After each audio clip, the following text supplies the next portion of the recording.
One. Thank you so much. You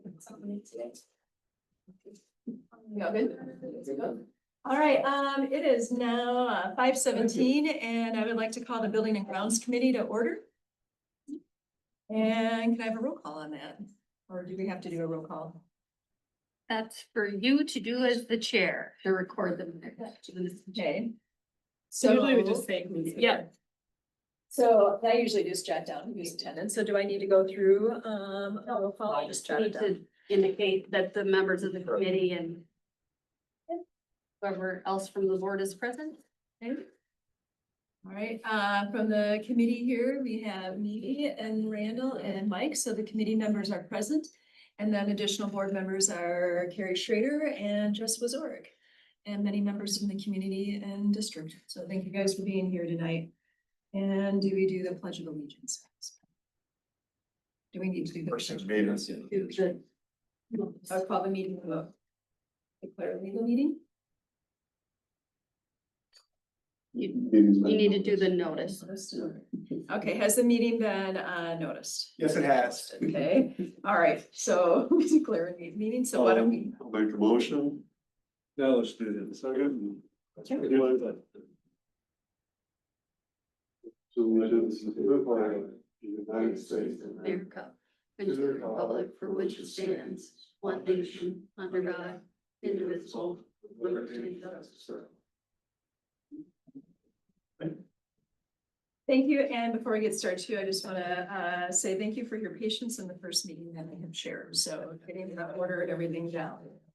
And item 1.4 is the approval of the agenda.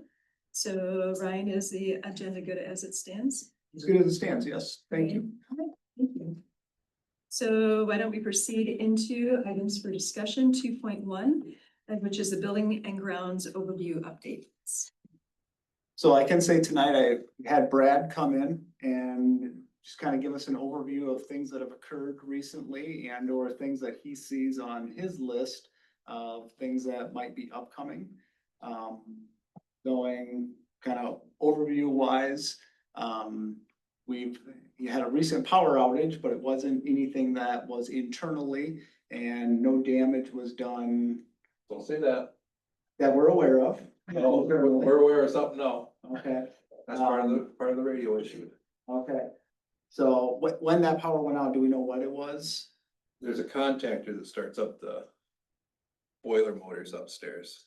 And that took a hit from using, only having one phase running through it.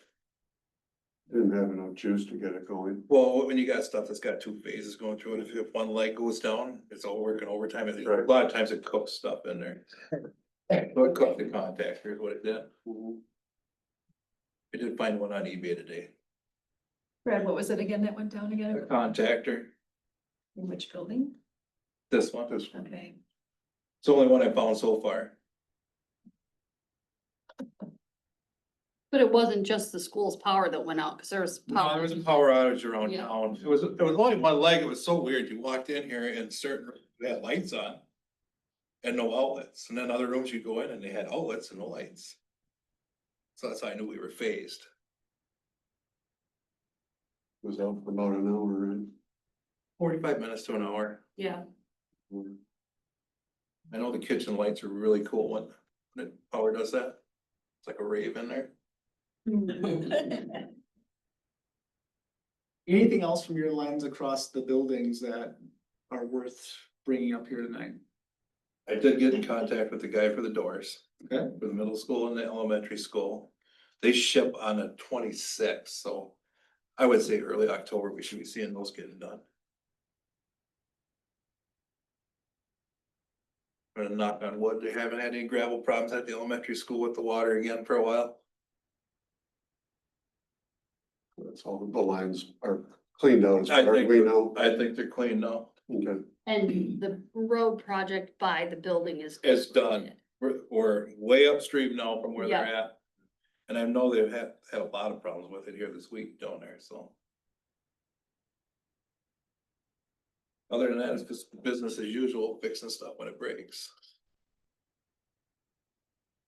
Nothing serious.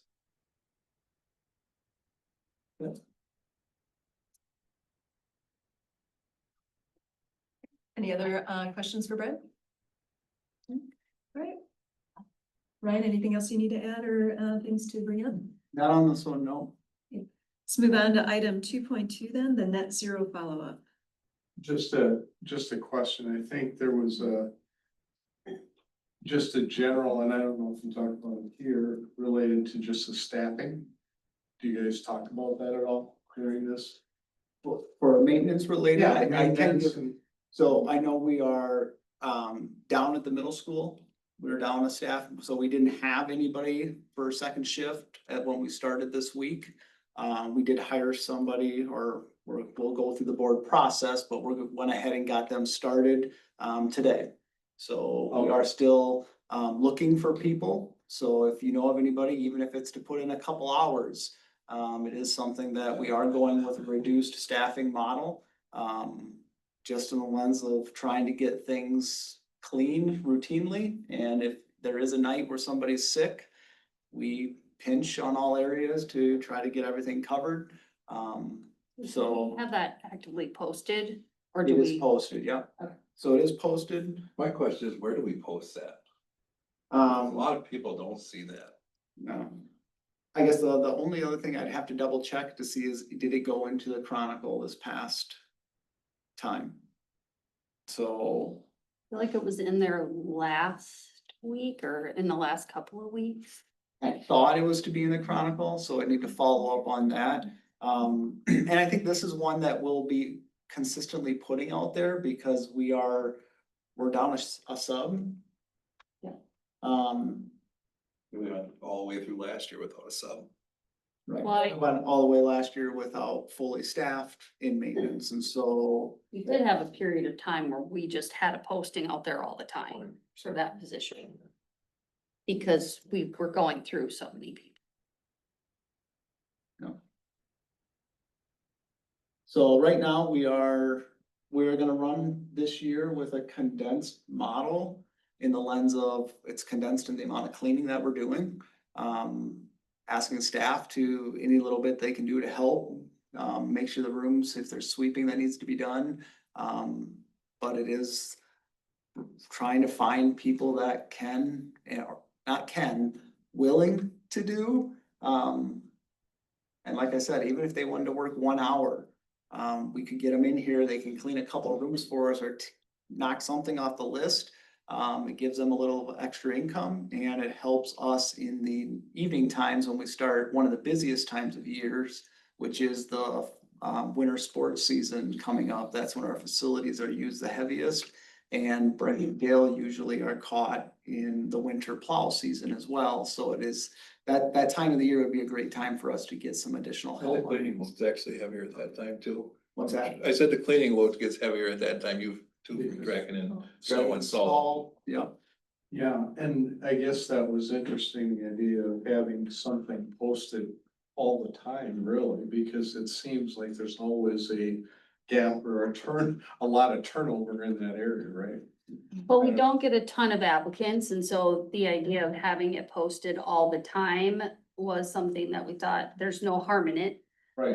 And so if you get quality applicant, because we've had applicants that we've tried to follow up with that haven't even responded then. Sure. And so I think for now, having it perpetual doesn't hurt us.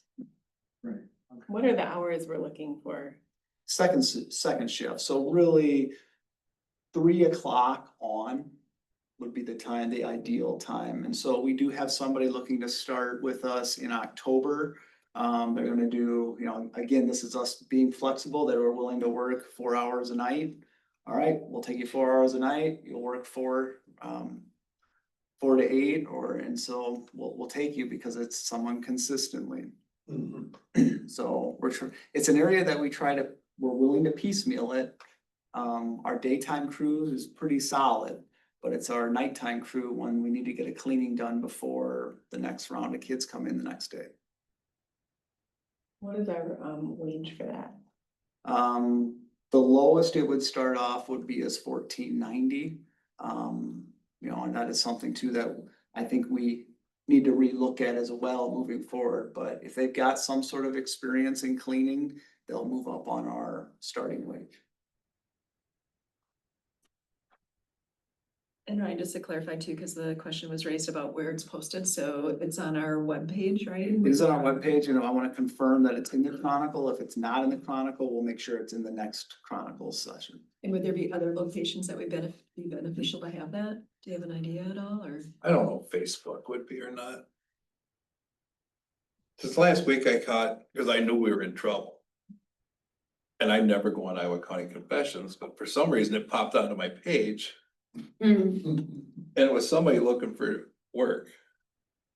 So I just put on there, I got a job opportunity, DM me, and I had 2 people contact me. But here we are Wednesday, and I don't think either one of them showed up and filled an application out. And the guy that we talked to this week, and we started over at the middle school, he tried to fill something out on the district webpage, and I think he got confused, because Ryan says it's a PDF. But I thought he said he filled it out online and turned it in. To just go to the paper, so. So I don't know if there's other ideas of where we want to post. And we do put job postings on our Facebook page occasionally, but we don't Right. run them all the time I've because, seen it once in a while on yeah. there.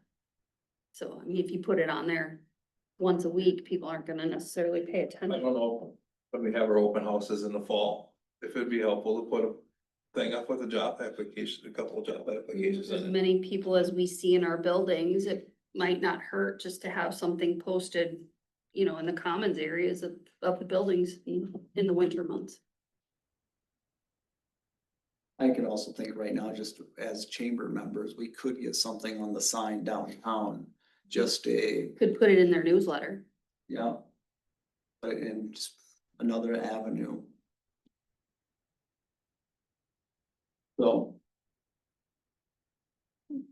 Good ideas. And again, thank you, and Pete, thank you for asking a question too, because with the committee meetings, it is also meant to be interactive with the community, so feel free to ask questions, so I appreciate that, that you did that, so thank you. All right. And anything else before we do go on to 2.2? All right, then, why don't we start the next agenda item with the net zero follow-up? I just want to give you an update. I talked to Carrie Rowasley and really wanting to get this student group engaged. We did bring it up, that presentation, that information at the facilities and finance committees that's working with the strategic plan. But talking with Carrie, wanting to get her feet underneath of her to start the year. And so then to come back sometime either in October. So I just wanted to give you an update that didn't forget about it, and it is on the list, just not wanting to do it right away now, that we would bring this up later on when we can hopefully get some students involved in that conversation. When they presented, months ago, they were talking about a group from, was it UW-Platteville doing some analysis. They did the analysis on 2 of our buildings, 2 of our 3 buildings. And then they were gonna maybe run something else this coming fall. I'm trying to recall what that was. They had a grant that they qualified for that I think covered the 2 buildings, if I recall that correctly. Was it UW-Platteville? Or No, was it something Platteville else? had a different, they had a different study. Was that a solar study? I remember there were some letters to the editor about the Platteville, the UW-Platteville study. I got some emails on that too, I thought there might have been some emails that we received. Maybe. I mean, Chuck Tennyson has emailed us information about solar multiple times, but this was from some other group. Some other one. Yeah. Yeah, but they recall they did they did maybe the net zero analysis, and I think they were gonna do something else in the fall, but I'm trying to remember what that was now. I'll have to go back to my notes. Have we ever gotten any information on how much it would cost to put solar on our buildings? I know they did an analysis of like how much we could put on and what the offset would be for electricity, but have we ever gotten just a dollar amount that it would cost to do that? Someone to talk to would be Mike Peterson on that, cause that whole new law enforcement center has solar all the way on that road. So you might have an idea of what that costs to start up. I mean, I know most companies just wanna go bid it when you're going up to bid, but you'd have to know whether you wanna even do that, but. You know, you I wanna. know there were some estimates in their plan. There were. There were estimates in the plan, but we never put it out to bid, and currently what's on the sheriff's department and on the Health and Human Services building. Essentially what they've done there is they've leased off their roof to Alliant. And I've had conversations on that, that would be it's one way to generate some revenue. But Alliant's going to eat up most of that money. And so it becomes one of those, if we go that route, we're not making as much money off of the facilities that we have. And so it was a future conversation when I had time. And I can say that I haven't had time to prioritize that.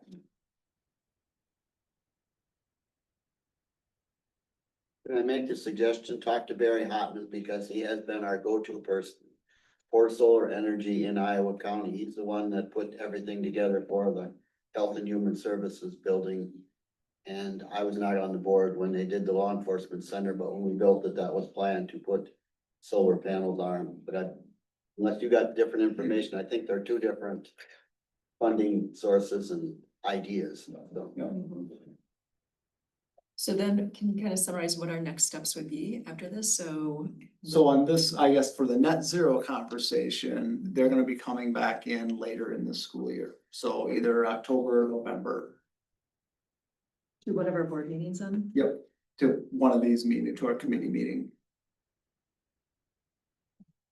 But the whole point of the net zero was basically do as much solar or do as much electrical upgrades or switch things over to electrical. So But one that- of the things they recommended was to do an energy audit as well. So it wasn't just solar, but to do an energy audit. And so I can see that coming up as being a future thing that we look at, that we would complete. And I say that from the lens, I know there is some energy around that from our facilities and finance committee meeting earlier. So I think it's just a matter of who do we want to do that and where does it fit into everything that we're looking to do?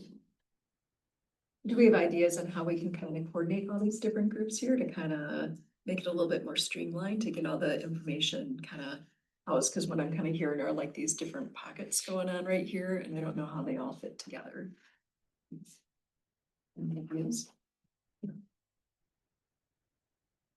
Well, my opinion would be that we would let Carrie and her group kind of come back to us so that we can have that conversation with the student group. And then work from there. That would be my thought process. So that's you doing. Yeah.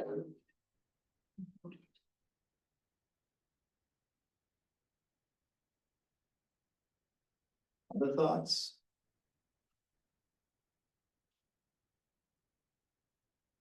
I know the guy who put, or the company that put solar on our business stepped in just out of the blue last week to see how everything was going. We've had solar for 7 years now.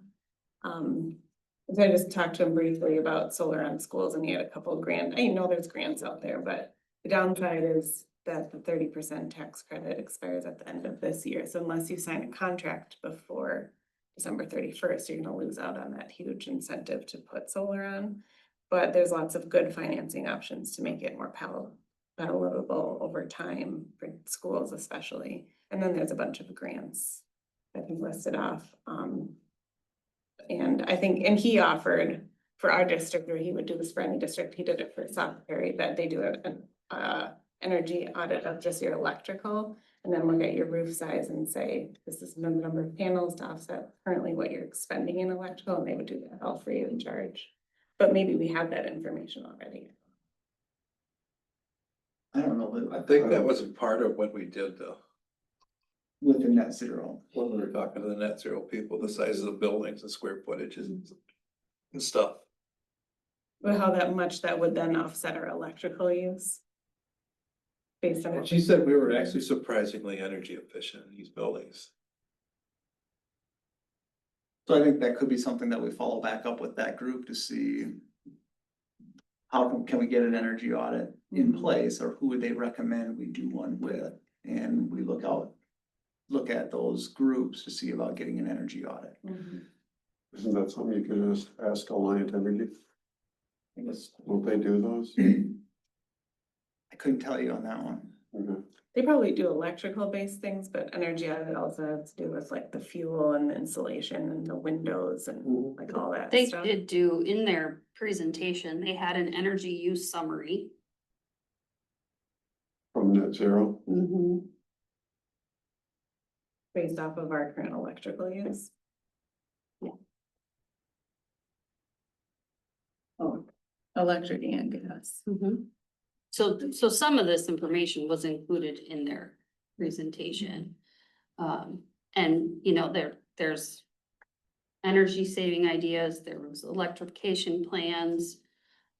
There's solar potential, and it does talk about the kilowatts and the estimated cost. And so the estimated cost at the elementary school, it says $1.2 million. And the payback incentive was 29 years. So we did receive, that's what it says. That's not true. That's what it Can't be says. true. But we did have quite a bit of information that came from them. Right, yeah, we did. Mhm. Isn't that what it says, or my old eyes tricking me? I mean, it says simple payback with an asterisk, but. So it may be that we need to revisit the information we received, and then in that time also let Carrie's group. Well, it says positive cash flow is at year 12. I don't know what that means. That means you've paid back And you're your paying- loans on your financing to It put the is. system on. Yeah, There's still a lot of Well- questions around it, so. yeah. Yeah, I think we- the upfront cost are the part that's really difficult for a district to absorb, especially with the 30% tax credit disappearing. For sure, yeah. Then you're looking at a minimum of 1.2 for each building, if it's 1.2 on the elementary school. It's probably gonna be close to double that on this, there's a lot. It says 3.6 for the high school. Okay. And then those are the only two facilities they did the analysis on. And there were two of them. Right. I always have the question on, when they talk about solar, about the capability of the roof, to With house solar panels. A lot of weight up there. Cause somebody would have to do an audit of that, of what we would have to do to beef up the roof to put solar panels on it, so. They're relatively light, we have them on our house, they didn't know to beef it up, right? And the roofs are built pretty stout here. Yeah, there's steel frame. So is this something you want to see raised to a higher priority? I would say get all the information that we have and let's get it summarized, so we have something to look at before we go into the next level. I mean, if Carrie, you have a report, This is the report they presented to us, yeah.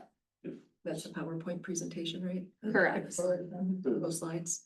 get that, summarize it and see what we can do, and then we can get the audit and then move forward from then. Okay. And is it definite that they are coming back, or that was just a suggestion? This is just that group. The student group. The student group. So we Student did, group will the be- student group was going to be the one that we were going to have continue to lead the charge on this. So And there was also an action plan included in this, and the short-term action plan was audit, look at lighting, which we are looking at, and then engagement, so. I don't think we're far off the mark based So if on, I understand you correctly, you want the student group to kind of lead the solar charge, is that?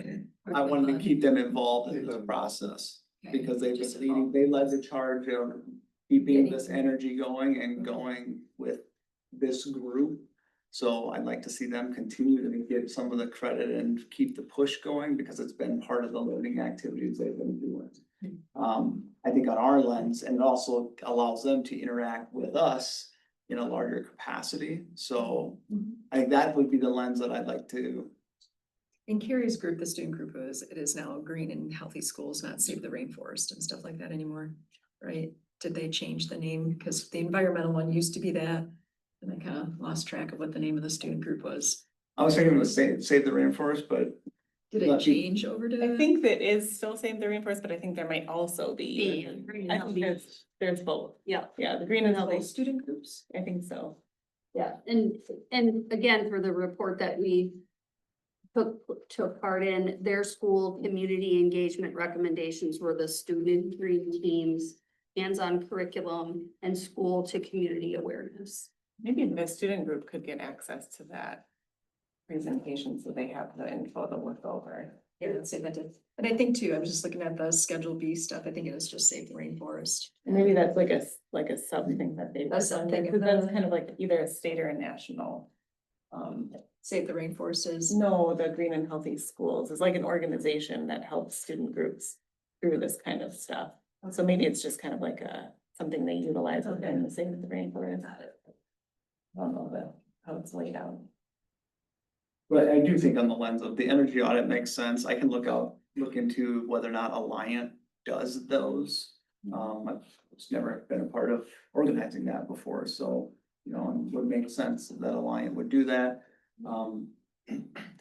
This really does provide an outline of steps to take and actions to take, and I think the students are a big part of that, so if I can share this. You shared it with all of us, but I can share it again because that's been a while. But really digging deeper into the information that we were presented and figuring out from there, where do we want to go?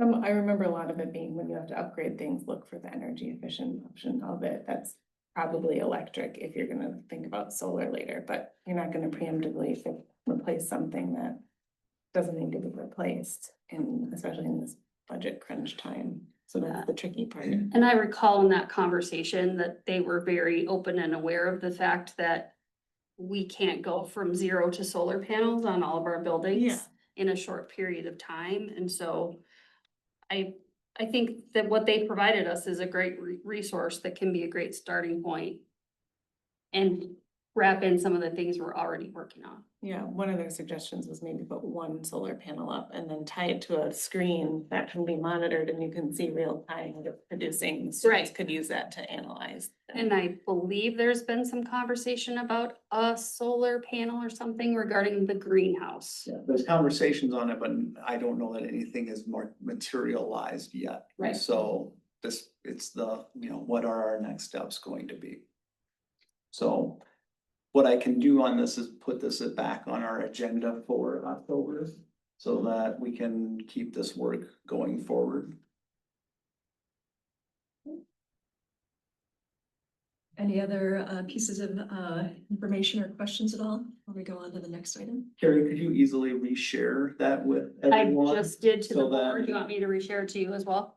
I know where it's at in mine, but I think for you guys, like, let's dig deeper into that Yep. information. I just sent it to the board. Carrie, just to double check, was the email sent out? I mean, I think we discussed it at our June 4th meeting. Does that seem set? That is Was it- correct.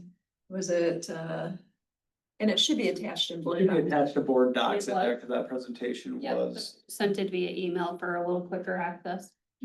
And then I can also make sure I hyperlink it in this discussion, so that if people are looking for it here, they can also find it here. Right, so for like the public, if they want to look back and see what was discussed at that one, we'd Yep. have that PowerPoint present or Google Docs or whatever it was, or slides, whatever it was called. Posted with that, so that was from the original, I had on my notes, June 4th was the building. That was the date that it was shared as well.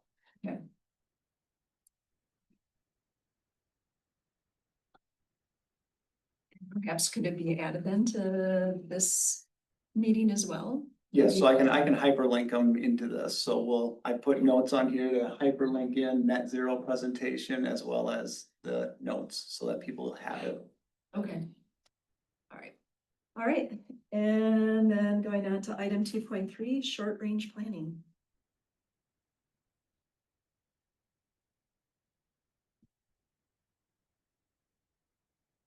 So the short range planning list, we haven't gone in depth in this over the past year, and so I did want to bring this back to our attention.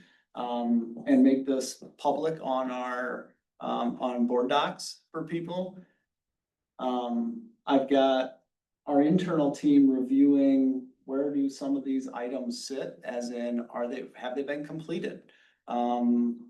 Or do we have quotes out on them? Do we have bids out that we were looking at? You know, where does all of this information get housed?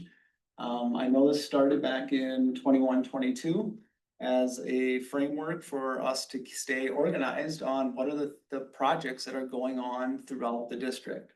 And so in this, you can see items that came up. So the middle school, there was exterior doors, pickup trucks, so some of these things, playground equipment, irrigation system.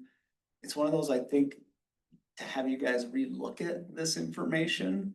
I know Brad and Joey and I are sitting down and looking at, okay, what things have been completed, what things are maybe not as high a priority, or what things really should be going up to a high priority. The list still does have the priority level. Yeah, that so we- this list has, is it a building and grounds? What committee? Is it something that really fits under curriculum, finance, policy? For the most part, it's curriculum or B and G. What building is it out of or school? So extracurricular, middle school, elementary school, district. The item, the vendor, if we've gotten that far on it, and if we have an estimated cost, or if we've received, you know, if we're in the bidding process, we change it over to that. And then we notes. On this side here, people can see, well, these are the things we have completed over the past few years, so. That list is here. On some of the operational side of things, we've put off some social studies, science and mathematics curriculum. So those are things that we've, over the past 3 years, I should add to this, you know, music. We've put off purchasing curriculum in the past 2.5 years because we were forecasting the budget crunch. And so this was an area we could say, no, we can't afford this. We're just going to buy the bare bone things. So that's on that side, and this was some of the, you know, instruments we purchased.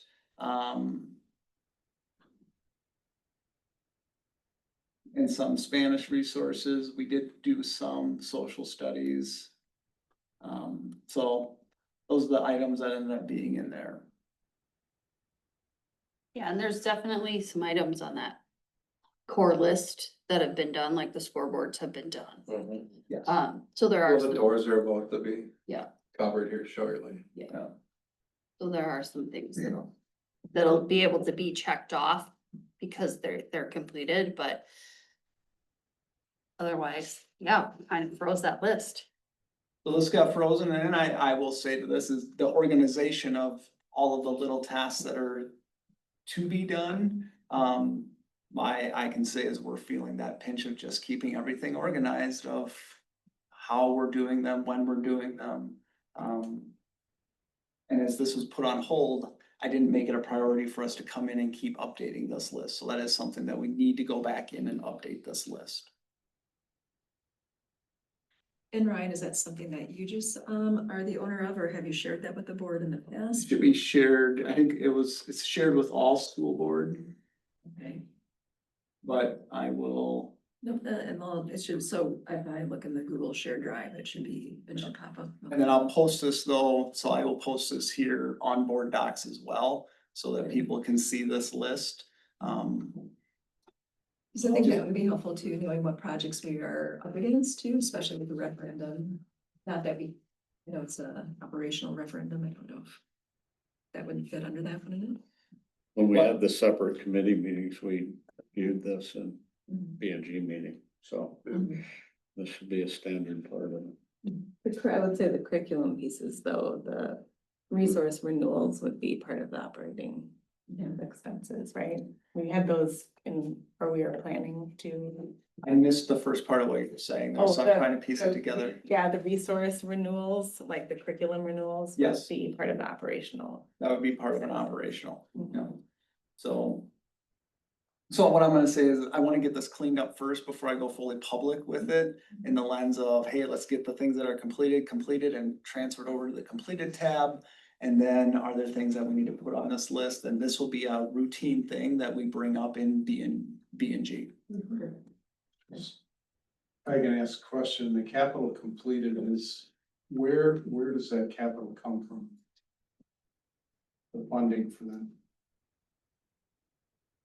Or are they past years? That would be past years, and I guess, Where? would this be out of our operational budget? Yeah, if they're completed, they may be things that were budgeted, there may have been, Mike would probably be able to speak to some of that Like too. maintenance budget for some of the seal coating. Yep, Right, And, but are they considered capital? mm, And why are you spending them out of your operational budget? well, I think our operating budget is what you need to do day to day. But it's a capital expense because it's a building related thing, not I guess maybe. I'm not- That's how I've always looked at it. If it's a building project, or internal to the building, it's a capital enhancement, fix up. So that's how it's listed like that. It doesn't mean that that's where the money comes from. Right. It's not- just listed as a capital improvement, It's listed as Not a an capital ongoing. expense because it's over 5,000. over 5,000 And so it has to be approved. through the board. Right. It's not an ongoing operating, it's not an ongoing expense, it's not an operations expense. And I think the piece that also coming into play here is if we have a healthy fund balance and we have the ability to purchase these items, we would purchase them out of our operational side of things. right, maybe in the maintenance budget that we take the funds to complete a project. Another area's budget.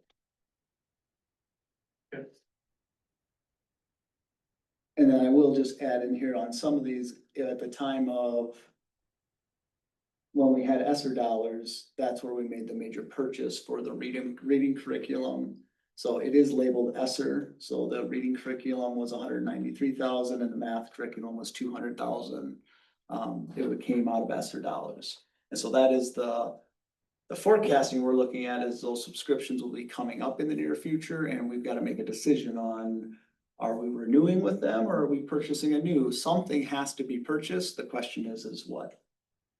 To our earlier discussion, Ryan, I think, if you're gonna publish that to the general, having it available out there, ESSER dollars are not gonna mean anything to anybody.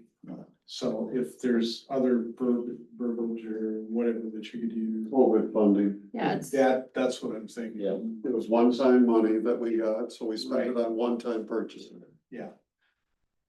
So, So, and that might be the lens, as we talk about this, is releasing some of this information. It's been an internal document. right, As we say it out there, I don't want us to cause more confusion because it's not released yet. How do we clean this up first?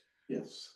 And or do we start in the lens of start new, but here's what we've done in the past, so we build some longevity with it. well, yeah, and do we need to publish the completed, or do we just need the running list of what still needs to be completed?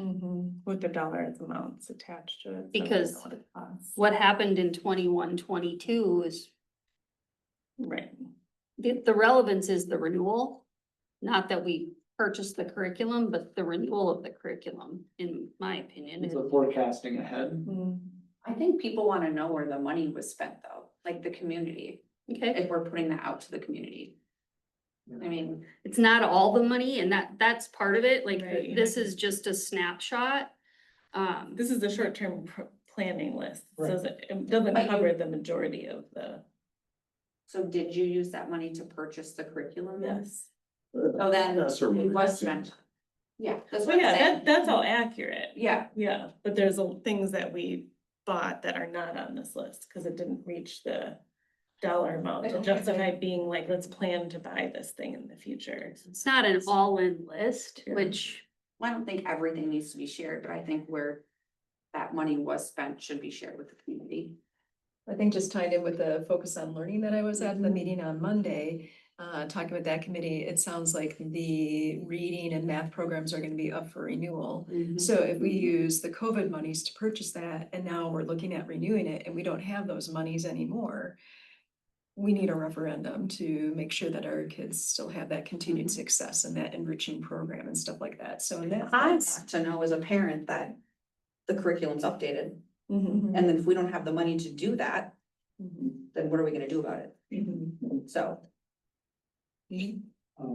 Just as a suggestion too, and you guys can talk about this, but when you're gonna publish some stuff out to the community, maybe it would be beneficial if you can identify some community members that would preview it.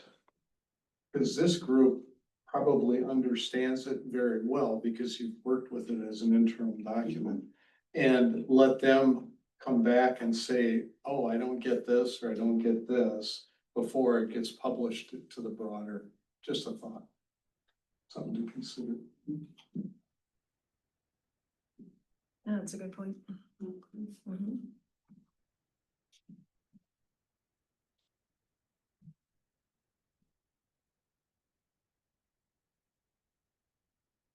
Yeah, the tricky part is making it useful for what the purpose of it is for planning and then also making it understandable easily by the public and not have to manage two lists.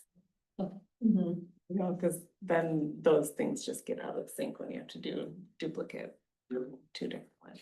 Well, yeah, I think there is some components, and I would tell you in some regards, I would like to see some woofer codes added to it, and then I can say it's used in my business office as well. So just thinking on this, is there's things that we can do, and we may not need to share the live document, but each month we're going to put out the rows that are important for the community to see. And then the other parts are for us internally to be able to process this so that I don't have to create multiple lists, multiple spreadsheets for our business office, for our team who makes the purchases. It's no, we're gonna highlight row or columns A, F, and G because that's what the community needs to see. But then internally, we're gonna have all of them there so that we make sure we're able to use this as a document. Mhm. So Mhm. I wanted to bring this up because I do think it is a tool that I know has been used over the past few years. This past year was not used as much, and it is something that I know internally we're trying to clean up. So the information we've gathered here tonight, we can make this be a tool that can be used not only for the community for communication, but also an internal document that we use for planning going forward.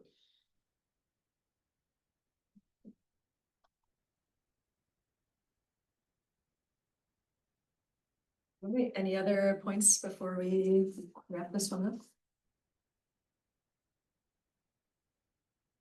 Okay, any reminders and announcements, Ryan? Stick around for the next meeting. And do you happen to know when the next building and grounds, when that next building is? Yeah, the next building and grounds meeting will be Maybe October 8th. October 1st is the first Wednesday. First full week. first full week, so it will be the 15th. 15th, okay. October 15th, next meeting, all right. All right, can I have a motion to adjourn this meeting? Okay, moved by Mike, Second. second by Nathaniel. All in favor? All in favor, thank you. All right, adjourned at 6:01. Right, we can call the finance committee meeting to order. Roll call, we have the committee members, Mike, Laura, and myself, and additional members, Carrie and Jessica. Mike still virtual. Mike is still virtual. So I is on the online. You read. Notice meeting notice. Yes, it has been. All right, any changes to the agenda? No, they're not.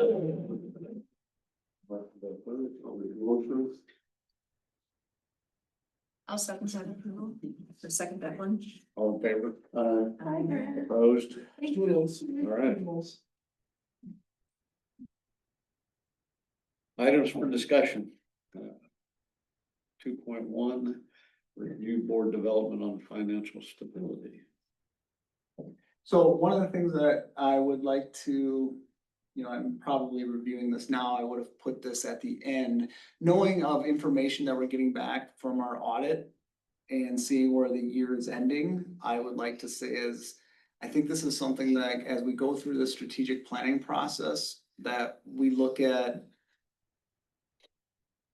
tabling this item for this month and looking at doing more discussions as we continue to work through the strategic planning process, as well as where we're ending the year and making better decisions about our financial stability, because I think there's a level of, I'll let a cat out of the bag. The year is going to end better than what we anticipated, which means, and also the work that's going on in the strategic planning process, that might shift some of the priorities we set here as a board. The priorities are still going to be important, but I want to make sure we plan this out in the order that the events might occur. And I would say is with that, I think we can wait a month on this item. Is the audit done in October? Is that? We're almost done with this round of the audit. We got a couple of adjustments that we need to still make, so we're reviewing now the work that's been done, and questions have come back in about just different areas that we coded and why, and so we're down to what we'd like to say is that final $100,000, which is, in a school budget, you're down to that last little bit. So, yeah, and so I've got more information to give about where we ended the year and strategies moving forward. And I think because of where we're at, that would shift some of our mindsets about, there's some things that I'd like to say are working, and the energy that's being generated around our committees, it's working. I'm gonna say is, I feel like we could lean into some of the groups that we have going, and we might get a better picture here. So that's my thoughts, is saying is tabling this part of it for right now until we get a truer picture about where did we end the year and what does financial stability for maintaining and growing look like in our new reality. I agree. I think we need the end of the year done. To kind of help us move forward in some of these things. Before we start making decisions, we need to know for sure where we're at, kind of what that does to the budget going forward as well. This is your first full year with you and Jenny working together on the budget, correct? I want to add, it's since November, Jenny and I have been working on the budget together, so not quite a full year yet. But you have a good grip on where it is we're going and where we've been. I can say is I feel confident we have a good grip on it, and we're gonna make this budget, this coding model, my coding model. Because it's, as I'm overseeing the fiscal component of things, I have to know where we're doing things. We have to be in sync with how we do it. There's not everything gets coded, and I'll throw out a number, like not everything has to go to 130. You could interpret it as 130 or 220. Well, when you do that, you can't get consistent reports. Right. So I need to make this business model, my flow chart of that. And when I say that, I'm overseeing the business office. Jenny is doing a lot of the work in there. So now knowing I've started putting my touch on it in November, we're going forward with that. Jen's working well with that. Phenomenal. Mhm. And Michelle, I mean, it is one of those, and I would say, there's so many people that we're all getting in sync with how we're coding and when we put a purchase in, why it fits in a certain area. And how we're going to run reports moving forward. So. Yeah, I think that coding consistency is a key for your reporting, for budgeting, for communicating what's going on. We have to have that consistency in the coding, so. All right. Any other questions? Thoughts on that one?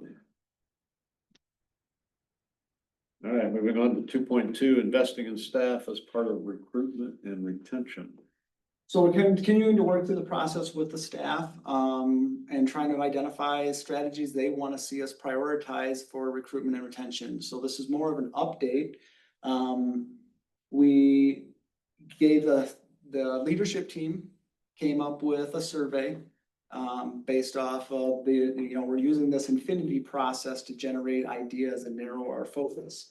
So they got us narrowed down to, a top 10 almost immediately.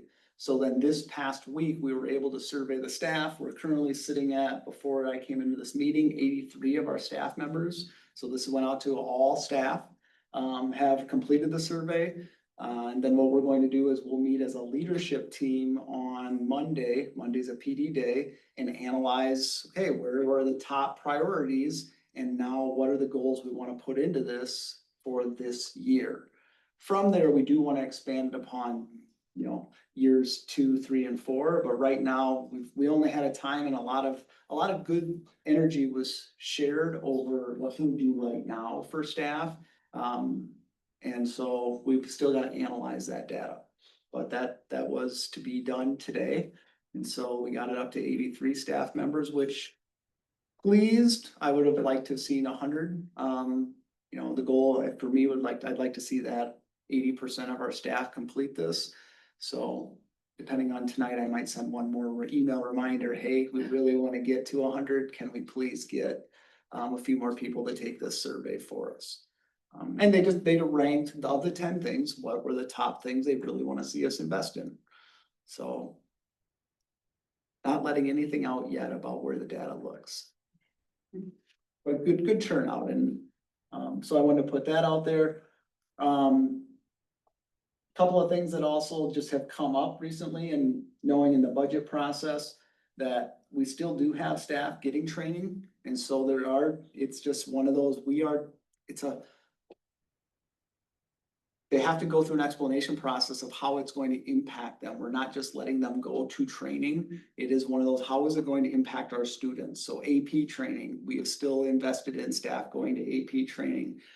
Some over at Southwest Tech, there's been some reading programs that we've allowed staff to go to.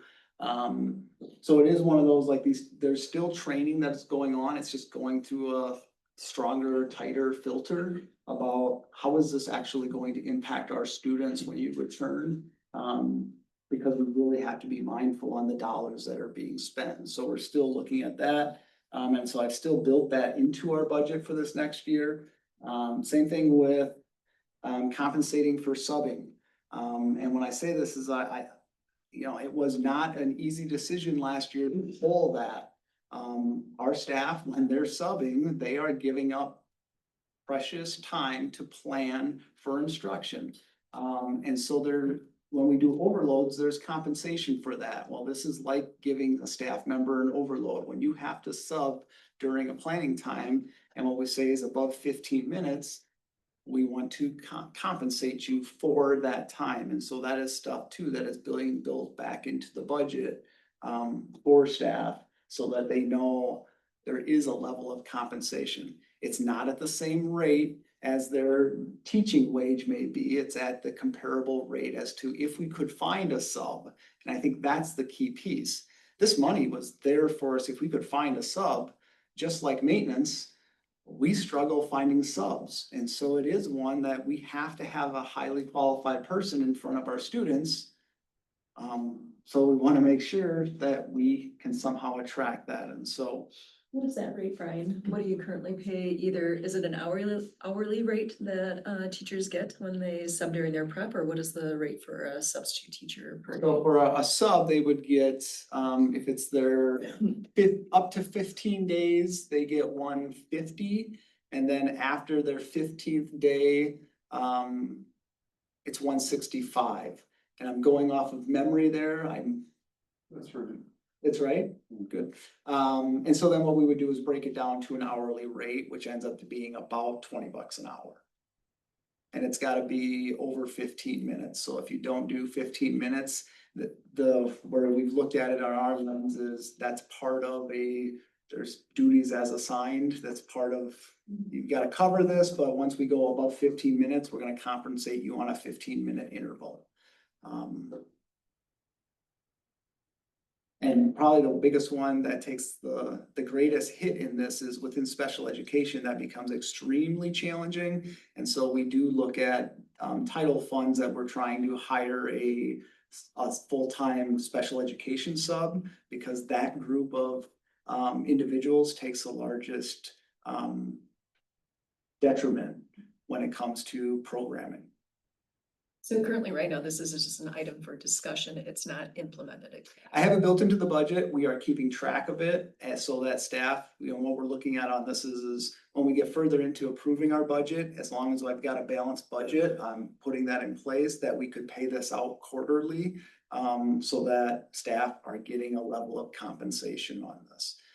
Last year, it started to get where we were tight and we pulled back on this. I'd like to at least start the year with compensating our staff on this and trying to sustain that out through the entire year, which right now, all indications to me look like we should be able to do this at least at that rate that we've done previously, like we would be bringing in a sub.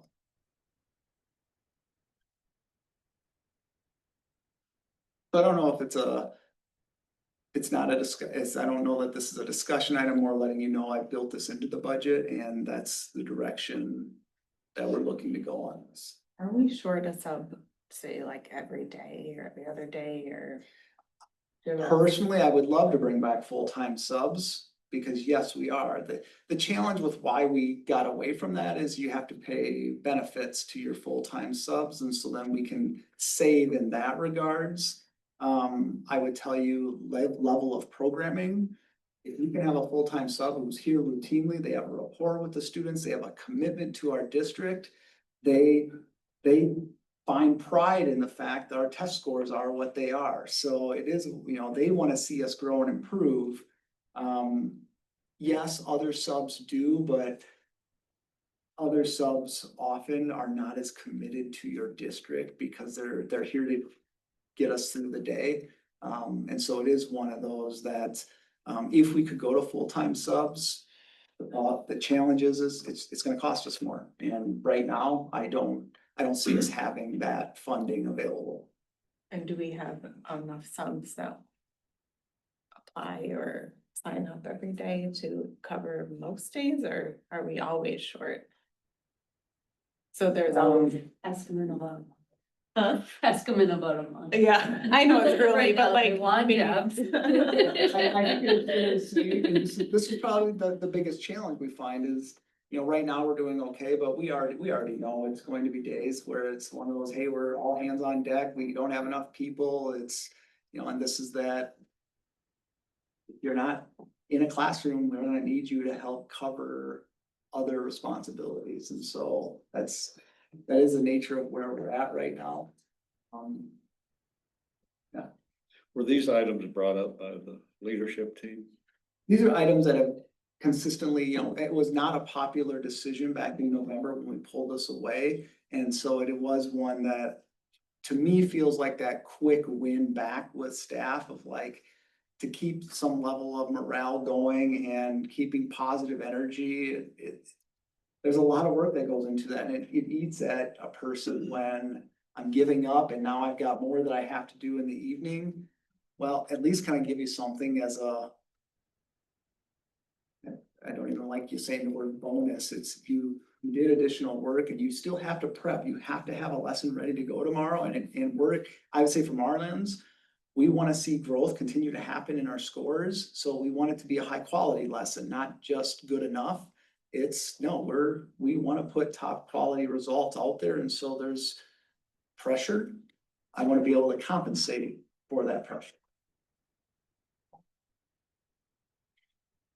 So at least to start the year, and I think that's, we'll monitor it as the year goes on, but at least to start the year, I'd like to at least go back to where we were when we were at last year. Well, at least we started the year with that. Let's compensate. I believe I can build this in the budget. And so right now, the preliminary budget is showing that we should be able to do this.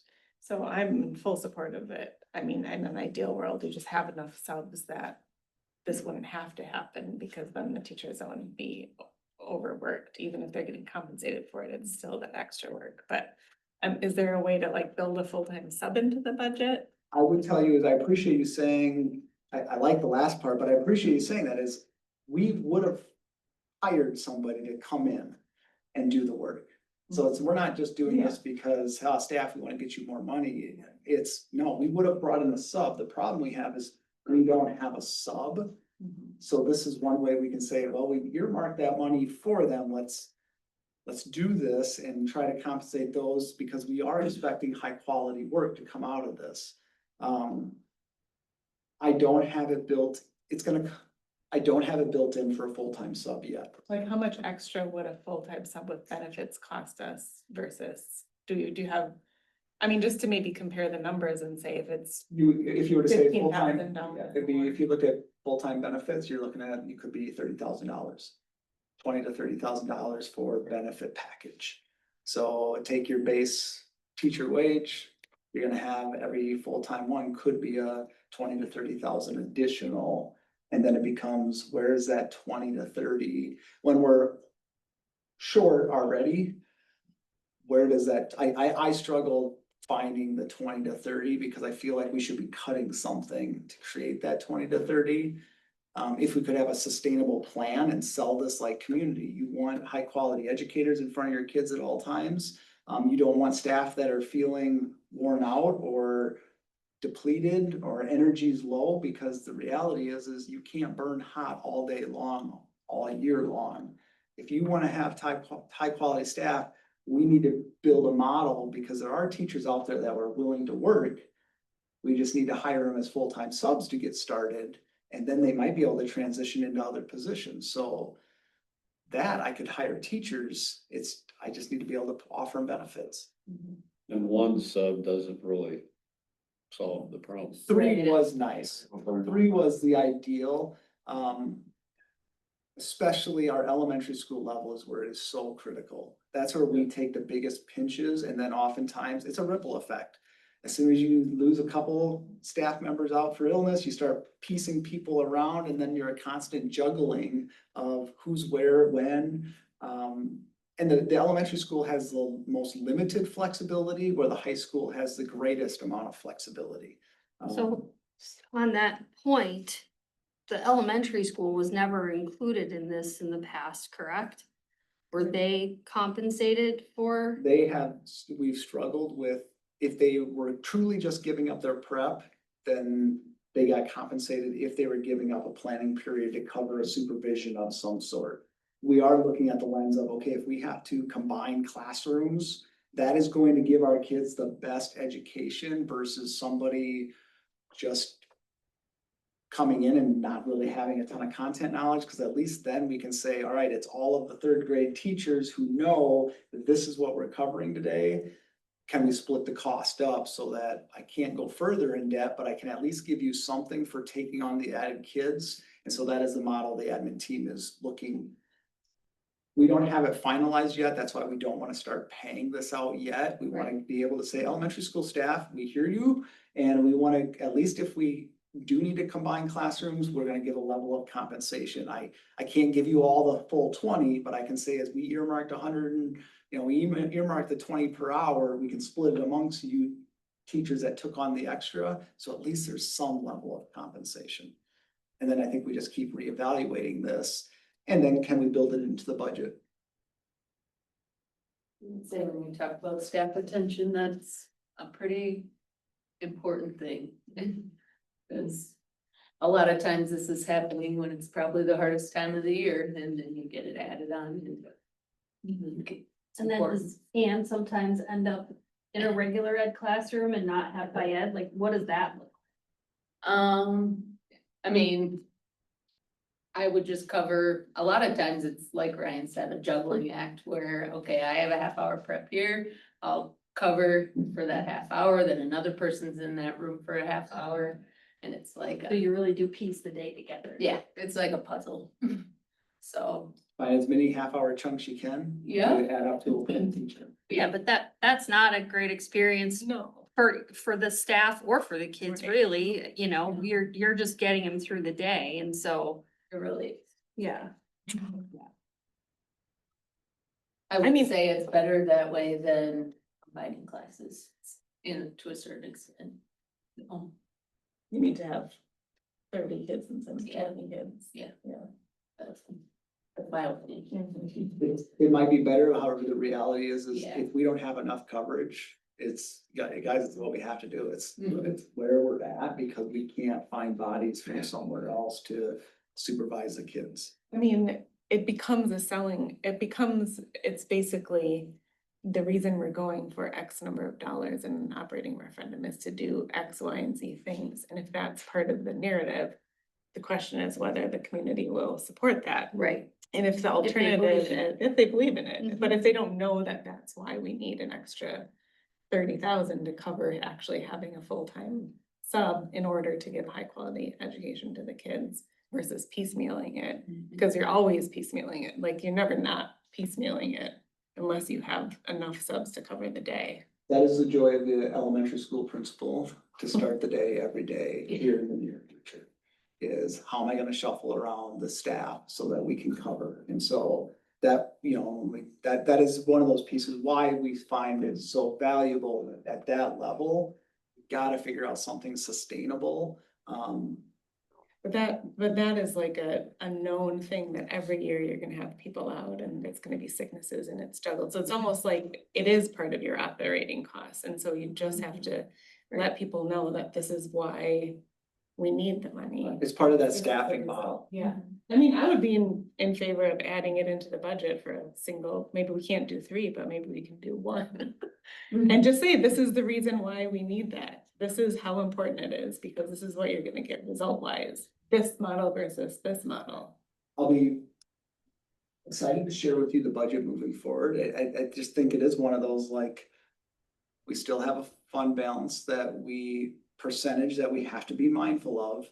And I would challenge you with putting forward a budget that isn't balanced does not go over well. So I will need help figuring out what you want to cut out of the budget if we feel like the sub is the priority. So it's just.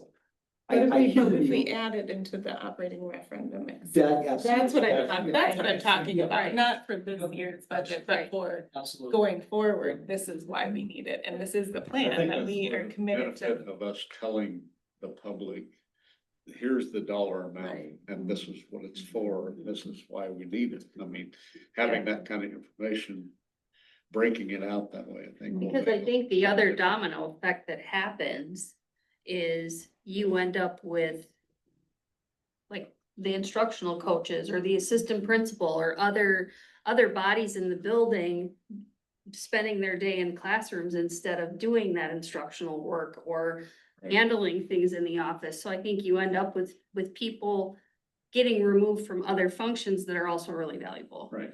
And so I think the public understanding of that and the value, I think we learned it was a COVID decision to do those full-time subs, but we learned that it worked for us. Mhm. And so if that's something we value, I think we do put it in the Mhm. budget. Yeah, and I think this ties in nicely with the infinity process that Jamie Nutter is leading us through in the last meeting that we had with what program do we want to maintain and grow?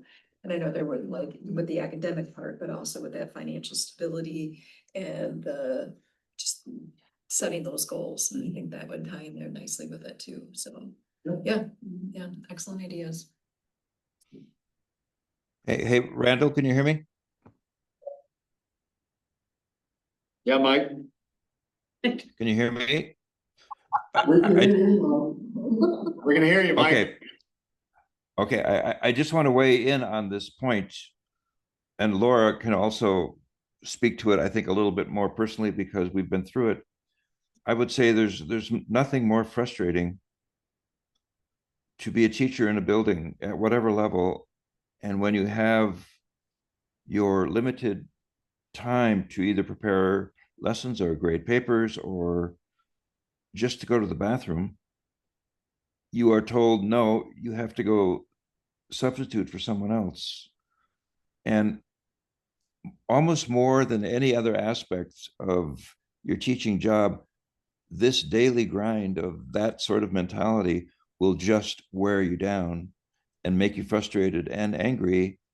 And if we're looking to understand the reasons why perhaps a teacher would leave our district, I think you can, this would be right at the top of the list. It's just almost an insulting thing to have done to you as a teacher, not to have your preparation time. We're with you, Mike. Yep. I think we're all in agreement of the importance of this. We need to figure out a way to get it back. Yes, and so what I'm saying is, I'm very grateful that Ryan, you're going to keep track of this, that at least there can be some compensation. The notion that you're doing it without compensation is very hard to stomach.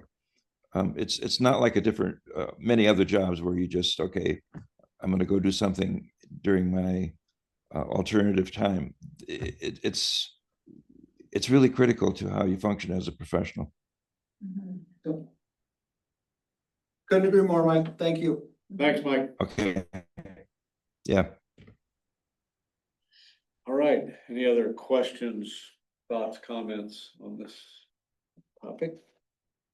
If not, we will move on to reviewing the bills, 2.3.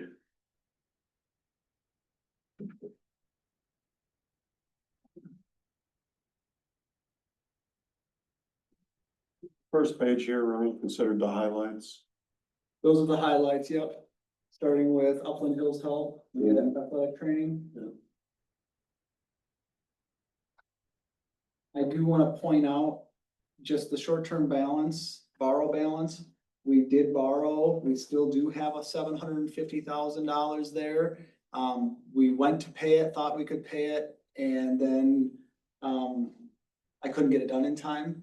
So it will get paid tomorrow, just FYI. So it's not zero. We were trying to get it done for tonight, so that would be zero. But I see that when we went to hit the send, I have to do it, Jenny can't do it, so it was one that, and I didn't make it back to my computer to do it, so. Our sheet says. Mine still says Yeah, 700. yeah, ours says So good. Never mind, yours is all I did, and when I looked there, I was like, oh, shoot, so I need to update that.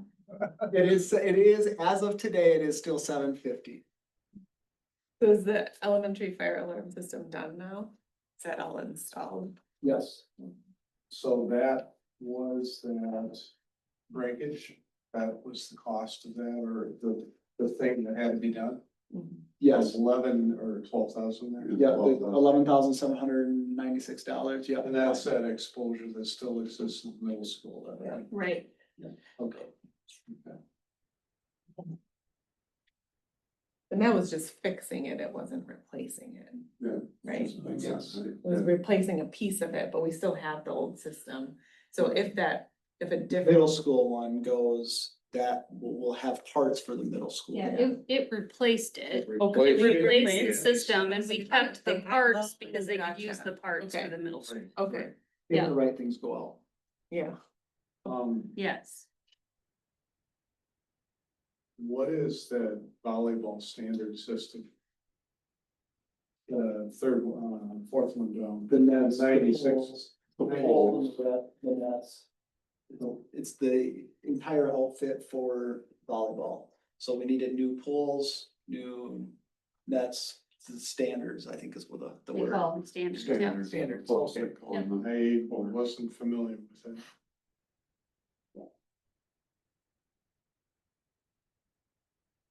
The Red Rover, what was that? That's our subsystem, so when people need a sub, they go into Red Rover is what it's called, and this now sends out automated responses to try to get as many subs as quickly as possible. So it's an online platform. Right, going back to the volleyball standards, so that was for community volleyball. Yes. So is that recouped in like rental fees then for them? There's the recouping rental fees, it also comes out of our Fund 80 expense. So we do have some fund balance in our Fund 80, so that this will not affect our general fund.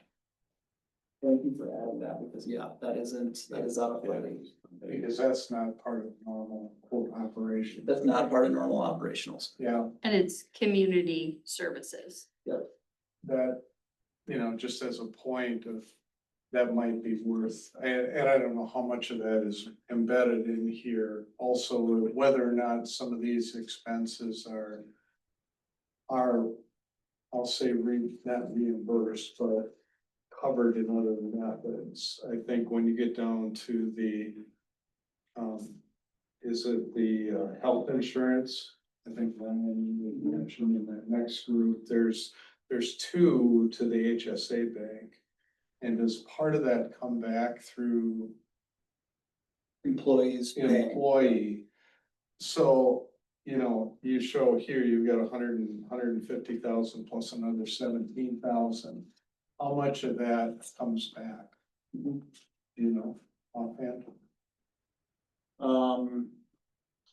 88%. How much? 88% will be, 88% is what the district pays, 12% is what the employees pay. So the 12% is your answer, right? 12% is the answer to go. Take 12% Yeah. off of that number. 12% of those two numbers. Is it HSA two? I don't think. There's two HSAs because each month when it's Oh, I can see deducted, the one up there. There's Yeah. a small. Yeah, I thought you were talking about Dean Health, yeah. Now, and I could say in this lenses, I could break that one down and we could report both numbers in there. It's just I think it becomes in the, what information is helpful for the community to understand. And saying it in a way that is receivable, because I would say, I'm gonna use the word Fund 80, that does not mean a whole lot. The community, and I guess it's that, if I say community fund, that could be confusing. It's like, how do we relay this information, or it's reimbursed? It's like, how do we wanna say that? I guess for me, if I was just looking at this here, I would be thinking, and it's probably part of the reason I asked the question, when I see it's for community volleyball. I'm like, well, why are my school monies going towards something that's for a community-based project? Now, again, I'm not against the community volleyball or anything like that. But if we're in, I'm like, well, why is the district paying for that? So if it ever does become something, more than like on the board docs, and it becomes part of our requests and stuff like that. So just to, I don't know what the correct wording would be. Maybe Pete has an idea of how that can be wordsmith or something, but that does not impact the instructional or extracurriculars of the school. I don't know, because the school can't use those standards then either, right? That's just community. We could rent them back. Nice. Which is a fun, I mean, that is the goal would be is no, Right. but if we got in a pinch, we could rent them for a night. Okay, So it is the lens, like because there's a clear distinction. let me clarify this. No, we're not going to use those. Okay, Right. so there's a clear distinction between what is for a community organization and what is for our school organization, so. Just like our special ed van, we can't use that for any other purpose but special ed, but we own the vehicle. But that's still coming out of the whole district, I know there's the spec ed budget and that's for students. This is for like a community event or organization, so. Yeah. So I don't know, This document's published in board doc. It's public and board docs. The question becomes is Jenny and I create this document, so it becomes, okay, what do we need to do to make this clearer or something. for people? So when they process it, I don't want them to open this up on board docs and feel like, well, this doesn't make sense. You're hiding something. Mhm. Yeah, it almost, I just need to know what I need to put in here so that it's clear and we can, that is our goal. you could put some sort of, like, at the end of that one, you could put a parenthesis with a R for recouped costs or something. But then you'd have to put an index on the document that says, if you see an R, it means it's. And I might be able to just probably recoup, let's put the word out there. If we have space to do it, let's make it. Just some indication that those funds are being recouped from, and then if somebody wants more details about it, they can get into it, but they can at least see that Unless the those phone costs number, are where they should recouped. call. Just curious too, the $8,600 for paper, how long does that last?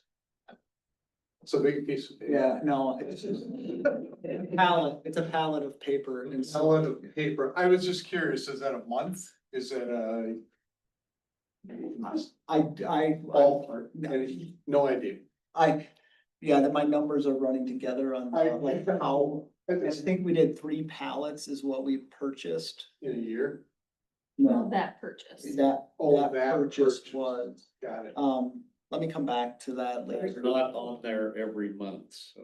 I Right. can tell you. It is not. I was just curious, but again, if you say paper, Gary, you could say 2 months worth or 2 months supply or something. It just clarifies that a little bit more. That it doesn't look like it's a monthly expense, that is what you're saying. Okay, I have a question on the interest on bonds and yeah. notes. My next, So 300, down at the bottom, 392,000. 392,000. yeah.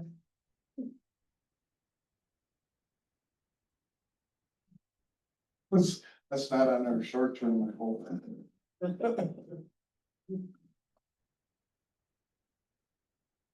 Remember.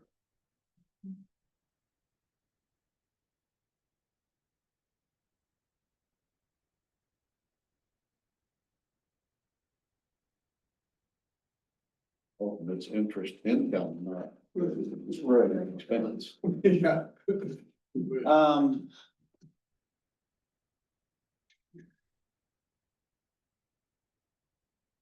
I'm sure why we would be paying interest to someone. Not at that level. Is that, We are. I mean, that's not associated with the former building, something associated with the expansion I or don't the think so. updates to the schools.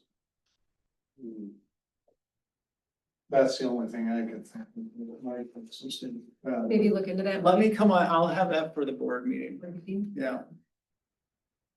Thank you. No. Thanks, Randall.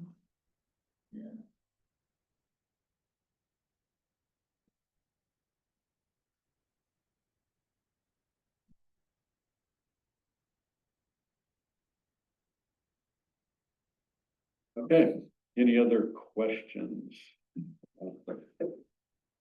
Bills.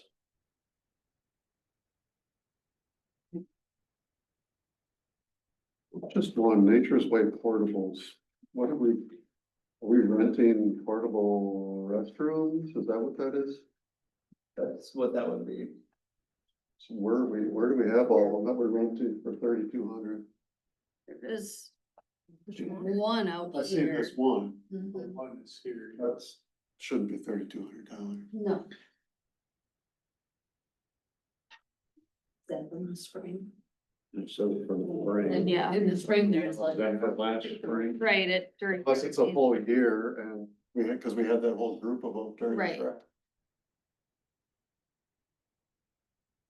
I'll get an answer to that one as well. For Okay. spring. Does say on there for spring. Yeah. Was that the spring bill? Is that what it says on that one? This portable rental fee for spring. Thought that one already came through though, so I'll get an answer to that one as well.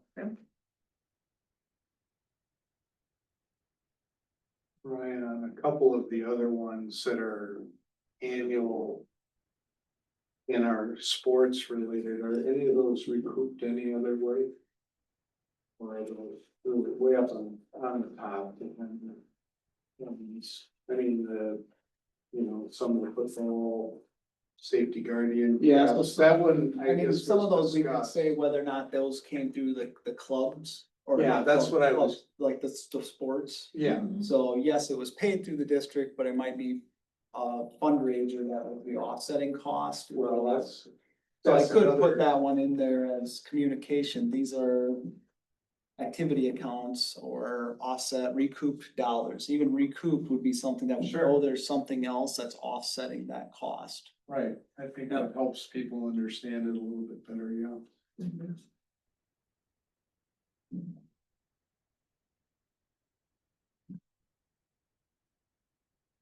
Other questions? What does AWSA stand for?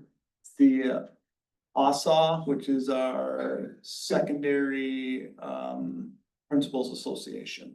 So it's, yeah, it's a membership for our administrator. Okay. what the acronym is, I couldn't tell you. Okay, I was just curious. Acronyms.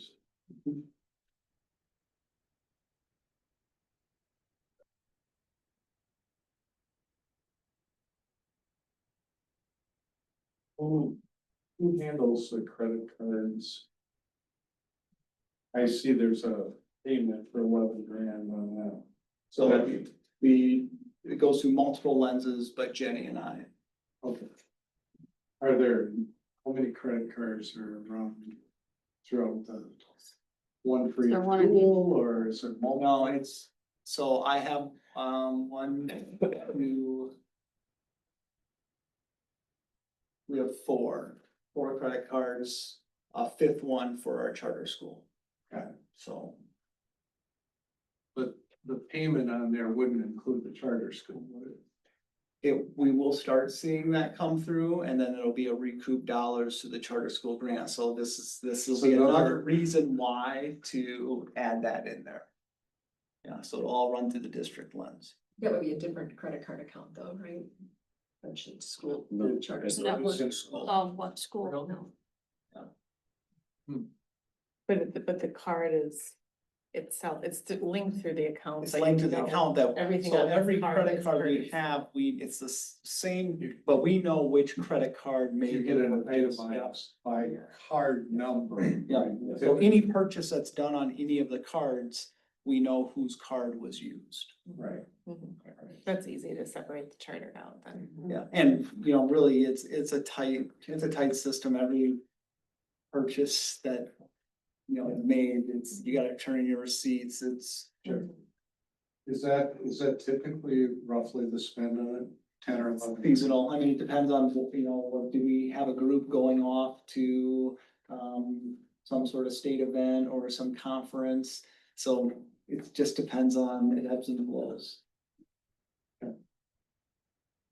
We try to always use a purchase order when as much as possible to eliminate credit card use.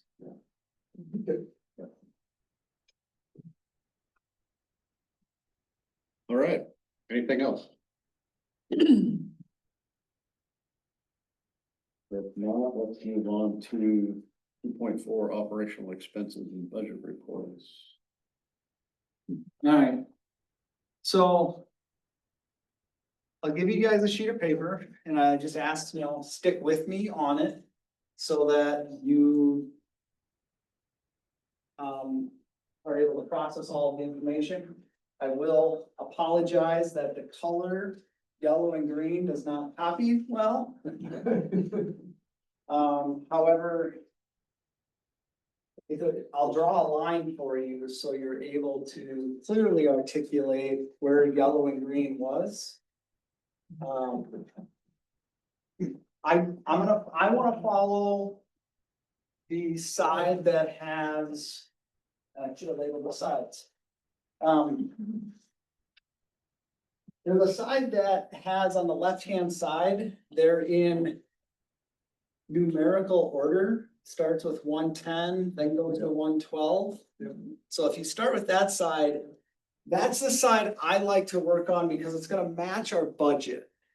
If you look at the other side, that's gonna show you all of our positives sorted and all of our negatives sorted. So when we talk about the budget from last year, we knew going into the year, It's just the same information on each side. it's the same information on each side, just sorted differently because some like to look at it one way, Right. some like to look at it another. I'm gonna process them both with you. So when I go back to this document, if you think about through the year, we started this in December, January, we started updating this sheet. These object numbers, so when you see something that's 110, it's in this category. If you see it's 100 and anything, it's in this category. If you see something that goes in the 200, 212, 240, those are all in this category. 300 is purchase services, so 100 is salaries, 200 is benefits, 300 is purchase services. those are our three biggest expenses in a school district budget. Well, 300, it got to the point, there's so many things that people wanted to get more information on, and so we broke it apart. Next year, we might break it down to this level, just so that we can keep track of it. We just also don't want to confuse people either, because there is a lot of information there. We spent the year cleaning up the system. And what I mean by that is all of those codes, a woofer code is long and can funnel to different accounts. So we spent the last year really trying to get rid of old data that it's still there, but it didn't make sense to our systems. So when I want to purchase a textbook, I've got a couple areas I can put that textbook under.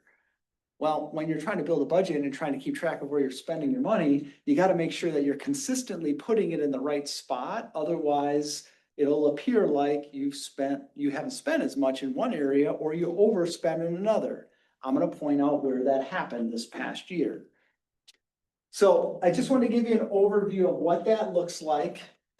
I'm going to go to, I think.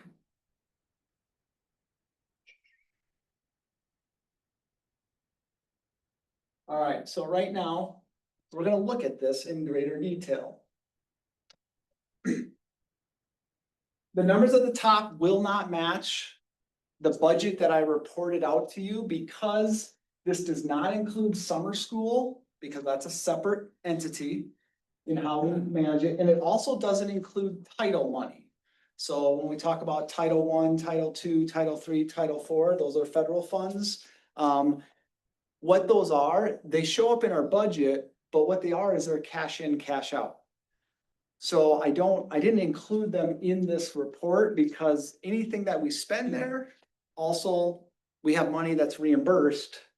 So it's not really, well, I have to do a separate budget on it. But it's not in those numbers. So when I give this to you guys here tonight, if you were to go back and say, well, Ryan, you said here, your budget was $7,635,667, but now you're telling me you only budgeted, if I sum up my 100 levels, how did that only go to $7,209,719? I'm pointing this out because my math people are probably going to try to call me on this. It's intentional, okay? We just finished this today, and it's still in a working progress, but I wanted to get this out to you guys so you can start to see, like, we did better than we fully thought we were prepared to do. There was a level of intentionality that weather didn't hit us like it thought it was. We didn't need to fill positions like we didn't need to. We got through. People were stressed last year, and I don't know that it's worth it I'm going to tell you right now, it's not worth it. We've got to come up with something different for this coming year, because you're not going to have a lot of your staff left. So I know the numbers don't match previous reports. It's because of summer school and title money. So I just want to, there's a disclaimer there. Yeah, right. Just a question too, I was looking through some of the numbers. So on this page, line item number 387, is it true it was only am I reading it right, a 20-cent payment to a private school voucher? Difference. Difference between the two. Oh, difference, okay, got it. So let's go back to the top. Yep. Pause, don't get ahead of me. Sorry. So I'm going one step at a time. Don't start the homework yet, Mrs. Calderon. Come on, I'm on it. I give the lesson. This is the budget. This is what we actually spent. So B is the budget, C is what we actually spent. That's the difference. So when we look at what we're looking at for fund balance to end the year, if you remember back, we were gonna have under $1 in our budget. 41 cents. 41 cents. Yes. As of yesterday, it was $1.365 million. So we saved about 8% of a budget. So if you were to say in your home, you had to cut 8%, that's manageable. In a business, 8% ends up being $1.3 million. So that's where we're currently, that was where we were at yesterday. when we get to this point, we're about plus or minus $100,000. Usually the auditors find, hey, you need to pull $100,000 more. So we do know, we had, some coding things that they're saying, no, you can't do it that way. You're gonna have to adjust that. It's gonna be about 100. It's not quite 100. It's gonna end up being about 1.28. But we're gonna end significantly better than 41 cents. Which is why I said, well, let's pause on some of our goals because we're in a better spot. I also want to put out a disclaimer, 12%, that's not 12% if we start talking about fund balance. So this isn't money to say, oh, we got money to spend, we can spend. It absolutely does not mean that. We have another year here, and even if we pass a referendum, we won't see the money next year. It will be the following year before we actually see any money. So again, disclaimer, this is an estimated year-end fund balance. This is the percent. I'm gonna go through this now just line by line so we can start to see. So when we start talking salaries and benefits, Before you go through it. any questions that you have? Question. Yes. You talked about things being coded different that might affect that year-end fund balance. If the coding was here and it should have been here, but they're both part of our budget, why would it change the year-end number, or is some of it Let's say we being wanted, funded somewhere else? let's say we thought we could fund that in Fund 80. Right, and there's, Well, okay. You're paying for that out of Fund 10. Okay, so you thought, yeah, and I think that's probably the better way to put it in that lens. Right. We thought we were gonna be able to do something one way. Auditors saying, you know what, no, you don't have enough documentation or, you know, next year, yes, you do these things, we'll approve that. Right now, no. I think there was also one other thing that's under question about, you know, did we report enough on the tax side of things? And so that we need to adjust that amount. So we need to make an adjustment, which is another thing of, okay, making sure that we're doing it correctly. So we're in a good spot there. 110, there was $322,000 and that was based off of, we had admin assistants that we got through the year with not replacing some admin assistants. It was put in the budget because it was tight.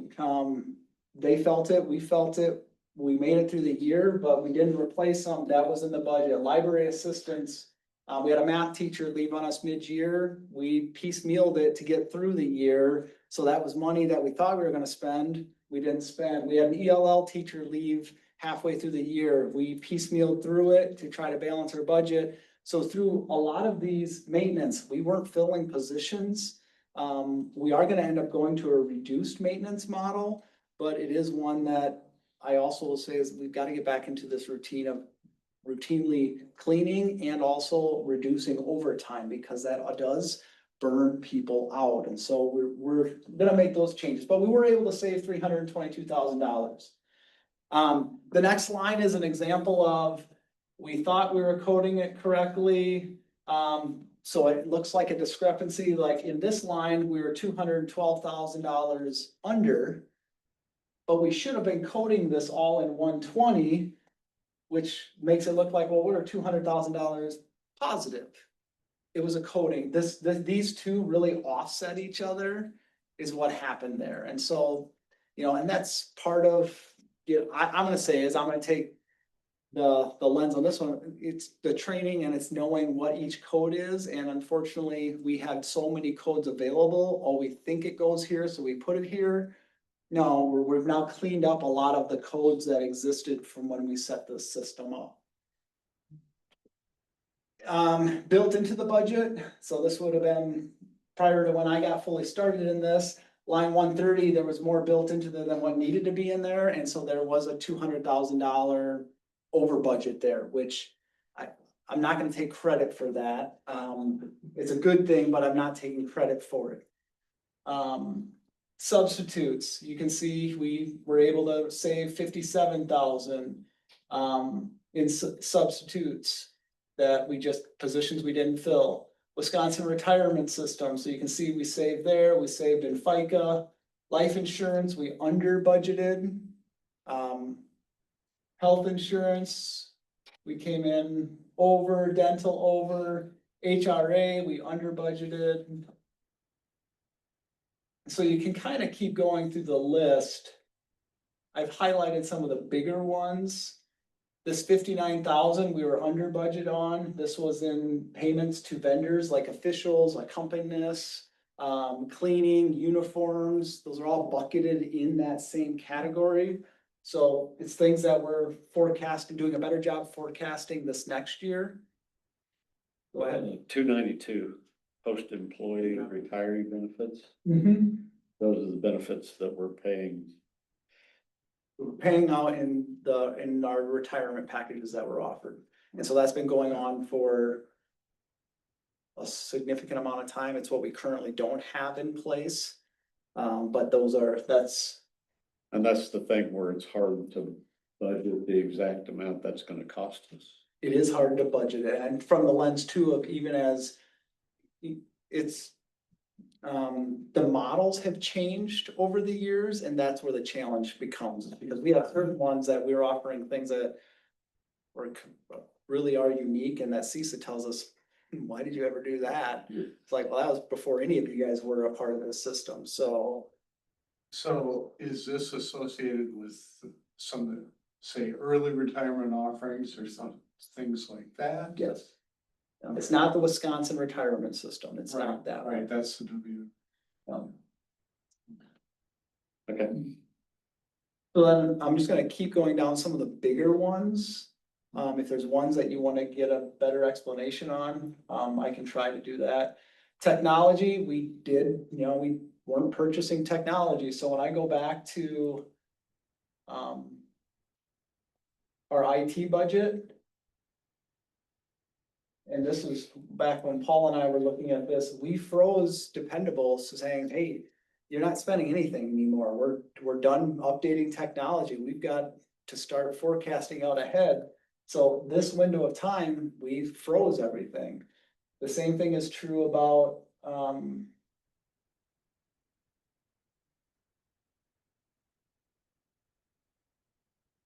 anything in green, we said, no, you're not buying, or no, green we purchased, red, we quit purchasing these things. This past year, I've already told them, nope, we're not buying those. Anything in yellow, don't buy it yet because we're gonna wait for it to die. I need to make sure we balance our budget, and this is an area that I'm going after is technology, so.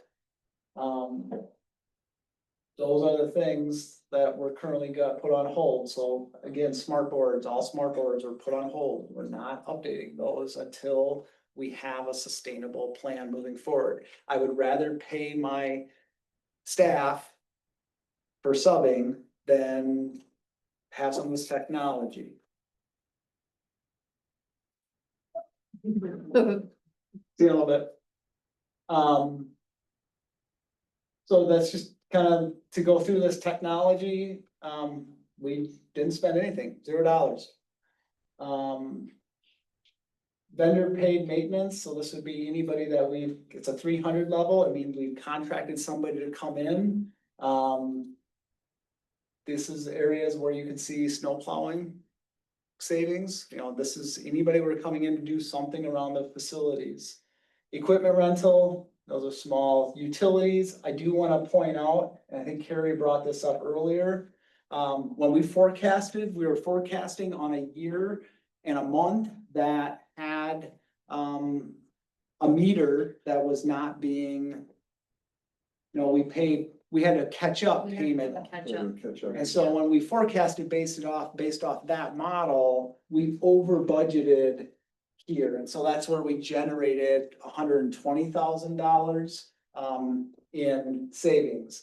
I also will tell you, we spent a significant amount of time focused on get the lights turned off, get energy consumption down to a minimal so that we can try to generate as much savings as possible. And we had a beautiful winter that supported that. Yes.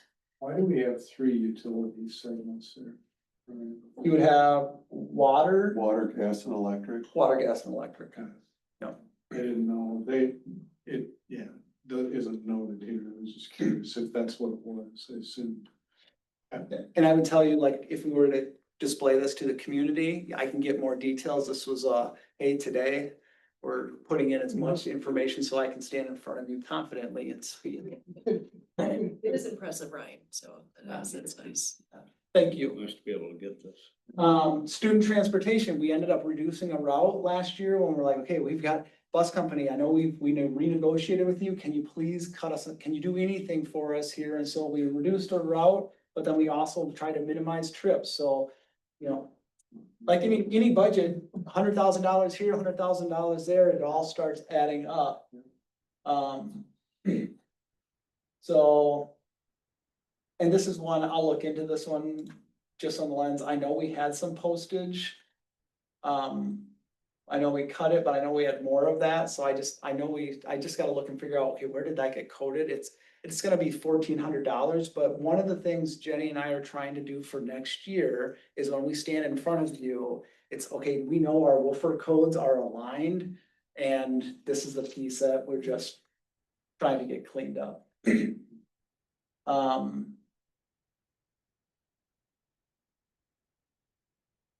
Open enrollment ended up being a little bit less, but not much. What's the instructional payments to private vendor? Was that, what was the thinking? Well, so if we have to do a contracted service with another Oh, type of educational institution, that's where we would have that money. And in some years, we've had to purchase those, so we budgeted it. Sure.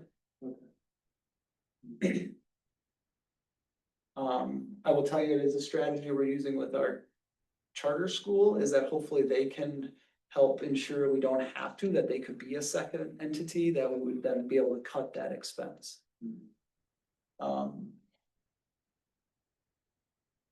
That open enrollment's gonna go up quite a bit next year, though. Yeah, so right now our open enrollment's gonna go up to, I think I've got it calculated at 1.7 million. And this is, you know, it's unfortunate. I would anticipate that it's gonna keep going up. I think legislation will keep moving that to almost 100% transfer. And so I think we need to build our budget, that's what it's going to be. The positive to it is, okay, let's develop strategies that we can try to at least not let our open enrollment get any worse. Let's try to retain the students that we have and maybe hopefully bring a couple back. Special education is gonna offset that hit for us, where the increase in the special education dollars will offset for us, so that what we lost in open enrollment will gain in special education Not transfer. that full amount, just the additional amount, right, yeah. So it'll And end the up incremental amount you're talking about is associated with not more students going on, but just the higher rate you're paying. at a higher rate, yep. To the other students or the Yep. other schools, yeah, okay. Start college now, early college credit. We just didn't have as many students take that program, so that's why that one was less. Supplies was a little bit less. What's your answer to your paper? Yeah. About a half a year recently. We'll see how close, we'll see how close I get. It is. Well, I will tell you this though, so we have an agreement with the paper company and last year, one of the things we benefited from is we had multiple pallets at their warehouse store. And so we used all of those up last year, so we did have to purchase new pallets, they gave us the same rate. But I can tell you, I didn't restock, I was like, all right, we're just gonna try to get by. Equipment, maintenance related, we cut their budget. It was one of those, there's not equipment, we're not purchasing anything. The same thing would be as equipment around the building. Unless it was a dire, you need that for instructional, get by with what you have. So that helped there. Technology related, so, this here was smart boards. So we spent $100 there, but that was an area too that, we cut. Lease principal, 22,000. Here's where you see the short-term borrowing. We ended up spending $30,000 in interest last year that I didn't budget for it. This next year, I will be budgeting for that. Special education fund transfer, you can see that one cost us about 56,000 more than what we budgeted. Some years that can be 100 and some thousand more, so we just, you know, we were pleased with 56 when we saw that come back in. So that is this report in a nutshell. If you wanna look at it the other way, you can see I sorted it by, I think that's. No, let me sort it the other way, so you can see where the line truly is. Actually, you can see by the symbols. Yeah, it's got symbols on it. One's got a negative and the other doesn't. That's how numbers work. Add a parallel, that becomes a positive below it. Wow, how does that? Just educated everyone tonight. Brian just said, it's a question because I didn't quite understand, HRA, is that the HSA or is that? No, that is there is an additional retirement component that is offered that which line is that? It's 249. 128,000 of actual HRA. So I didn't see anything on there for HSA, but That's just lumped in the And benefit. the benefits, it yeah. has the benefits, okay. Yeah. What line was it? Oh, right there. Yeah.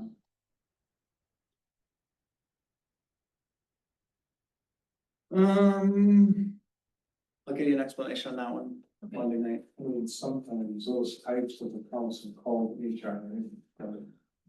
There's FSA, HSA, and HRA, so I don't know, maybe that's just the code that came up. There's a health retirement account, but I didn't think our district offered those. Did we used to? No, okay, but I'll have to get an explanation on that. So I just want to say, like, we know what a sacrifice this was for our staff and for everybody in our district. But this level of savings will really help us this year in terms of having some fund balance, having that cushion, potentially not needing to short-term borrow as much. So as difficult the year it was, and we know it's not sustainable, the fact that this is where we landed is really amazing. And thank you. I would say is, you know, as you see the staff, exhausted would be the word that I'd think they would use. And so it is that lens, when you see them, thank them, because it took a toll on. And they still are. They're still exhausted. Yeah, They're still. The mental fatigue Mhm. that they went through and just the uncertainty. The uncertainty of where is their job security, where do they sit in a community? It's exhausting for them, and so it is that, like, it's tough, and the hopes is like, we don't have to continue it this way. We've got to put together a real strong argument about where we're looking to go with things, where the money is going to be spent, and, you know, hopefully this is a thing of the lessons learned and a thing of our past. If we don't have to short-term borrow, we can have full-time sub and those offset each other. Just found this here. Which, and I will tell you this is, in the budget, I'm currently, you know, within $500,000. Which I know is like, okay, we've got, that's building back maintenance, that's building back some levels of curriculum, that's building back, and I'm telling you is, I've got staffing, we need to build back. We can't keep doing it the way we're doing it. It is exhausting, and I need to do what we can to make sure our teams are supported. And the staff continues to be working at a sub value of pay. I mean, they're still making a lot of sacrifices. And that's why we're getting the numbers that they are, but they do need to be relieved and compensated. And that's part of the importance of that referendum, so we can help retain our staff and attract.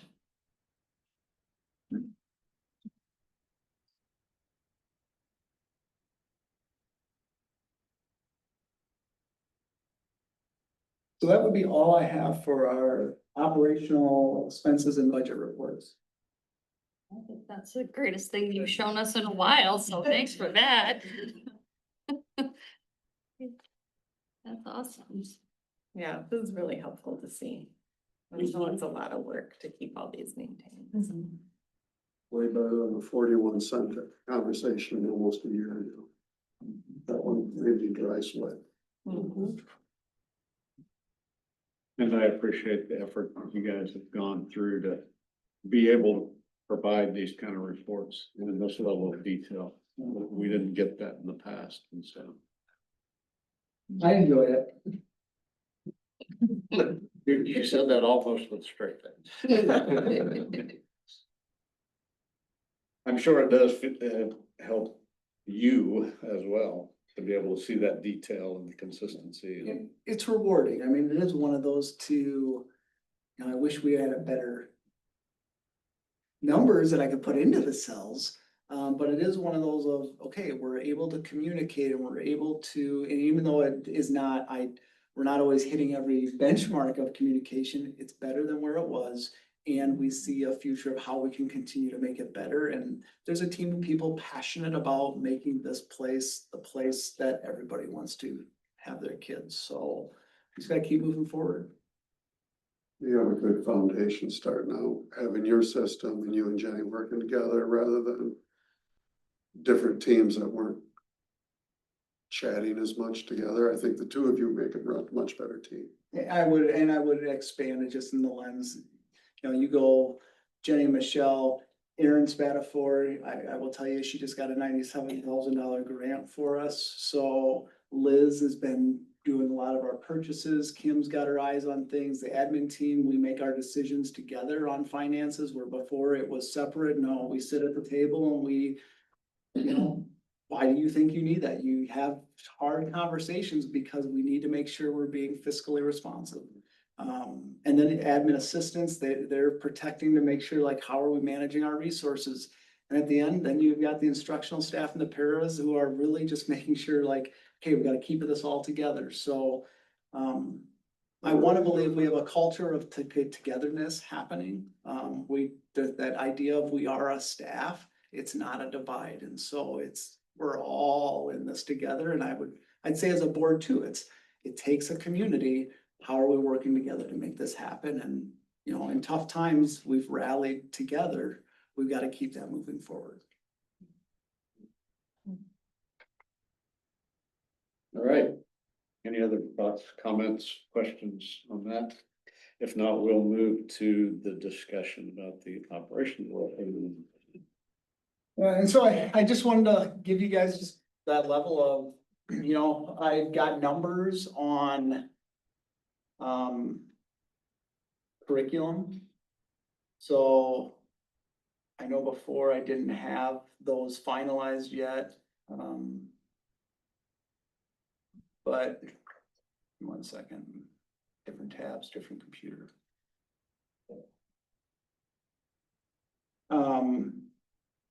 You know, so we need less going into our fund balance because now we have a fund balance. So if we still are looking at a 3-year plan, it's now we've got $1.3 million to play with. If we want to get up to operational of a 12%, we need to have a fund balance. Well, our budget's going to be decreased, which allows us to have a smaller fund balance because we have fewer staff involved. But we're gonna need to come up with about 1.3 million versus before we were sitting at over $2 million. So dividing that out by 3 years, that's gonna lower our need for ask. If we end the year at that 1.36 or somewhere close to that, you're thinking that all goes into fund balance, or is some of that gonna have to go into raising the budget for some things? Or we're not gonna be able to have it all as part of fund balance?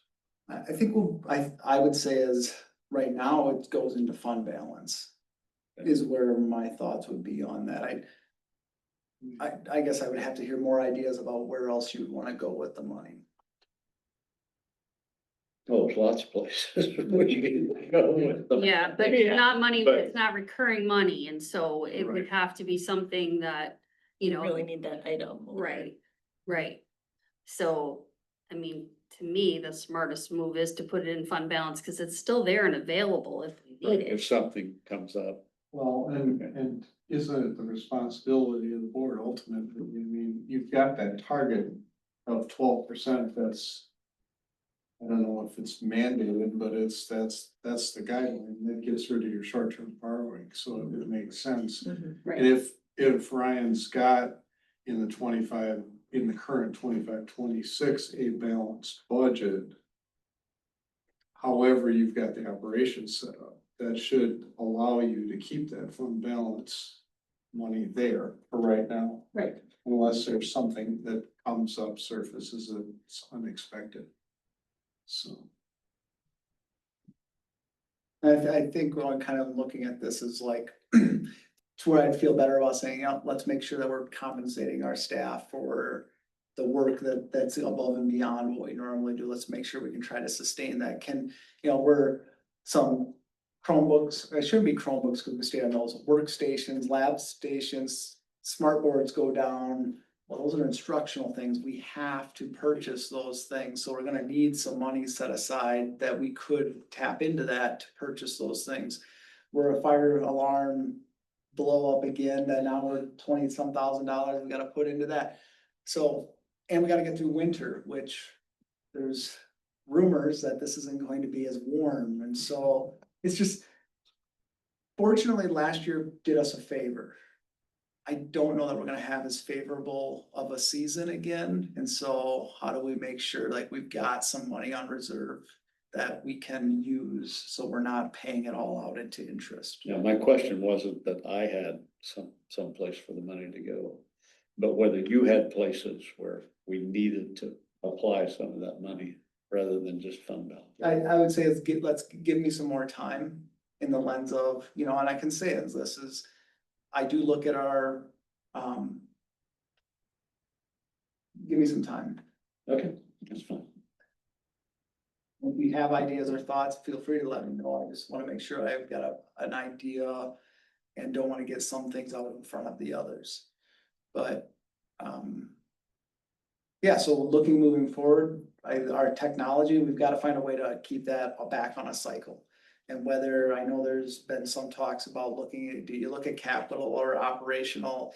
Either way, we need these things. And so it is one looking at like, we've gotta get that back on a cycle because it is just a matter of time before multiple things go out. And now we're gonna have a big bill, which, could be $100,000 or more. Well, that's gonna hurt us. CKLA, that, we could go with so our ELA curriculum at the elementary and middle school, that could be 38,000 a year, or we could purchase it on a 6-year at 194. Well, we don't need it this coming year, but if we can make that part of the referendum, that is money that we could get a cheaper rate by signing into multiple years. Same thing with iReady Math. iReady Math, what we would say, they only do a 5-year contract, but we're looking at around 36,000. I would tell you is looking at staff recruitment and retention, we've got to come up with a compensation model that's going to keep our staff staying here. We're not in the middle to above paying districts, so we've got to build a model that is sustainable and I look at it for at least the life of every referendum. My reality right now for this district is we're probably every 3 years, we're gonna have to be continuing to come back to the table until something changes about the state formula.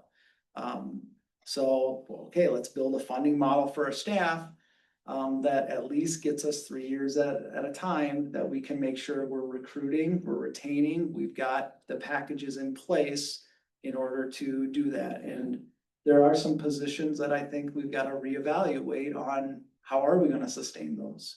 And so looking at all of that, there's still a referendum out there we need. Yeah.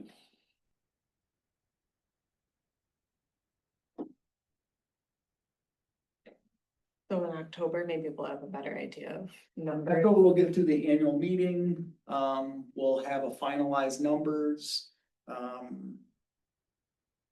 And then, yeah, I think that'll be a time that we can really start to look at this list in greater detail. That's gonna come fast. So part of that Yeah, too, month not only away. just be looking at numbers, Ryan, but then also like, because the thing that I heard last year from the referendum is just being very specific what we're gonna be using the money for, what it is that we're hoping to improve. And what do we need to maintain? So coming up with those lists and. I would tell you, so I could, well, some things that I have right now on that list, just to verbalize them out loud, so you guys could also be thinking about, well, maybe there's some other things we need to add. Fund balance, we've got to get back to 12%. I'd like to see us get to that 15 to 20 over the course of 3 to 5 years. So, you know, that's where we need to be in order to be strategic about other things that we do. There's the staff development, because there is the ongoing training that we need to maintain with our staff. There's the recruitment and retention. So looking at how are we growing the staff that we have so that they stay on top of everything that they need to, and that, you know, there will be people that leave. How do we make sure that we can try to minimize the number of people who are leaving for things other than my family is, I'm now gonna go teach in the district that my kids are going to school. Staffing, there are some staffing components where I will tell you, we made significant cuts to our staff over the past 4 years to get to where we are right now. That energy is drying up. And so we've got to make sure that we've got people doing the right things. I will tell you, I can't stay on top of everything that we're trying to lead this district. I'm day to day managing different things. We're spent thin. We've got to figure out how we're being strategic about where we're putting our staff so that the job is getting done and the job is getting done well. Curriculum updates, we don't have that in our budget currently. We take care of elementary and middle school math and elementary and middle school ELA. There are other core subject areas and there's other elective based areas that need attention. So we've got to build that back in the budget. iReady and CKLA has to be built into the budget. That was ESSER dollars. We've got to now figure out how are we going to sustain that and or something else. Either way, we need it. Classroom supplies. We can't keep going to the community to sit a fundraise. We've got to build back in classroom supplies. We've been depleting the resources we have. That's running out. And so we've got to plan for that. Technology across the board, whether it's smart boards or just monitors, we need some sort of screen up front that meets the needs of the education that we're expecting in our classrooms. We have Chromebooks that continue to need to be every 4 years would be ideal that we're getting the new set. Our computer labs, we need to get those back on our rotation where we do still have a few computer labs that we run in the district. Laptops or a desktop workstation, all of our teachers need some sort of device. We've had them on hold. There's also, you know, switches, servers, batteries, the modules that run the infrastructure is $100,000 a year. And ultimately get rid of short term. So if there's other things that are not on that list that you're like, oh, what about this? Tell me so that I can make sure when we put out this list and it adds up to X million dollars, they know exactly what it is. But that's what the list is currently.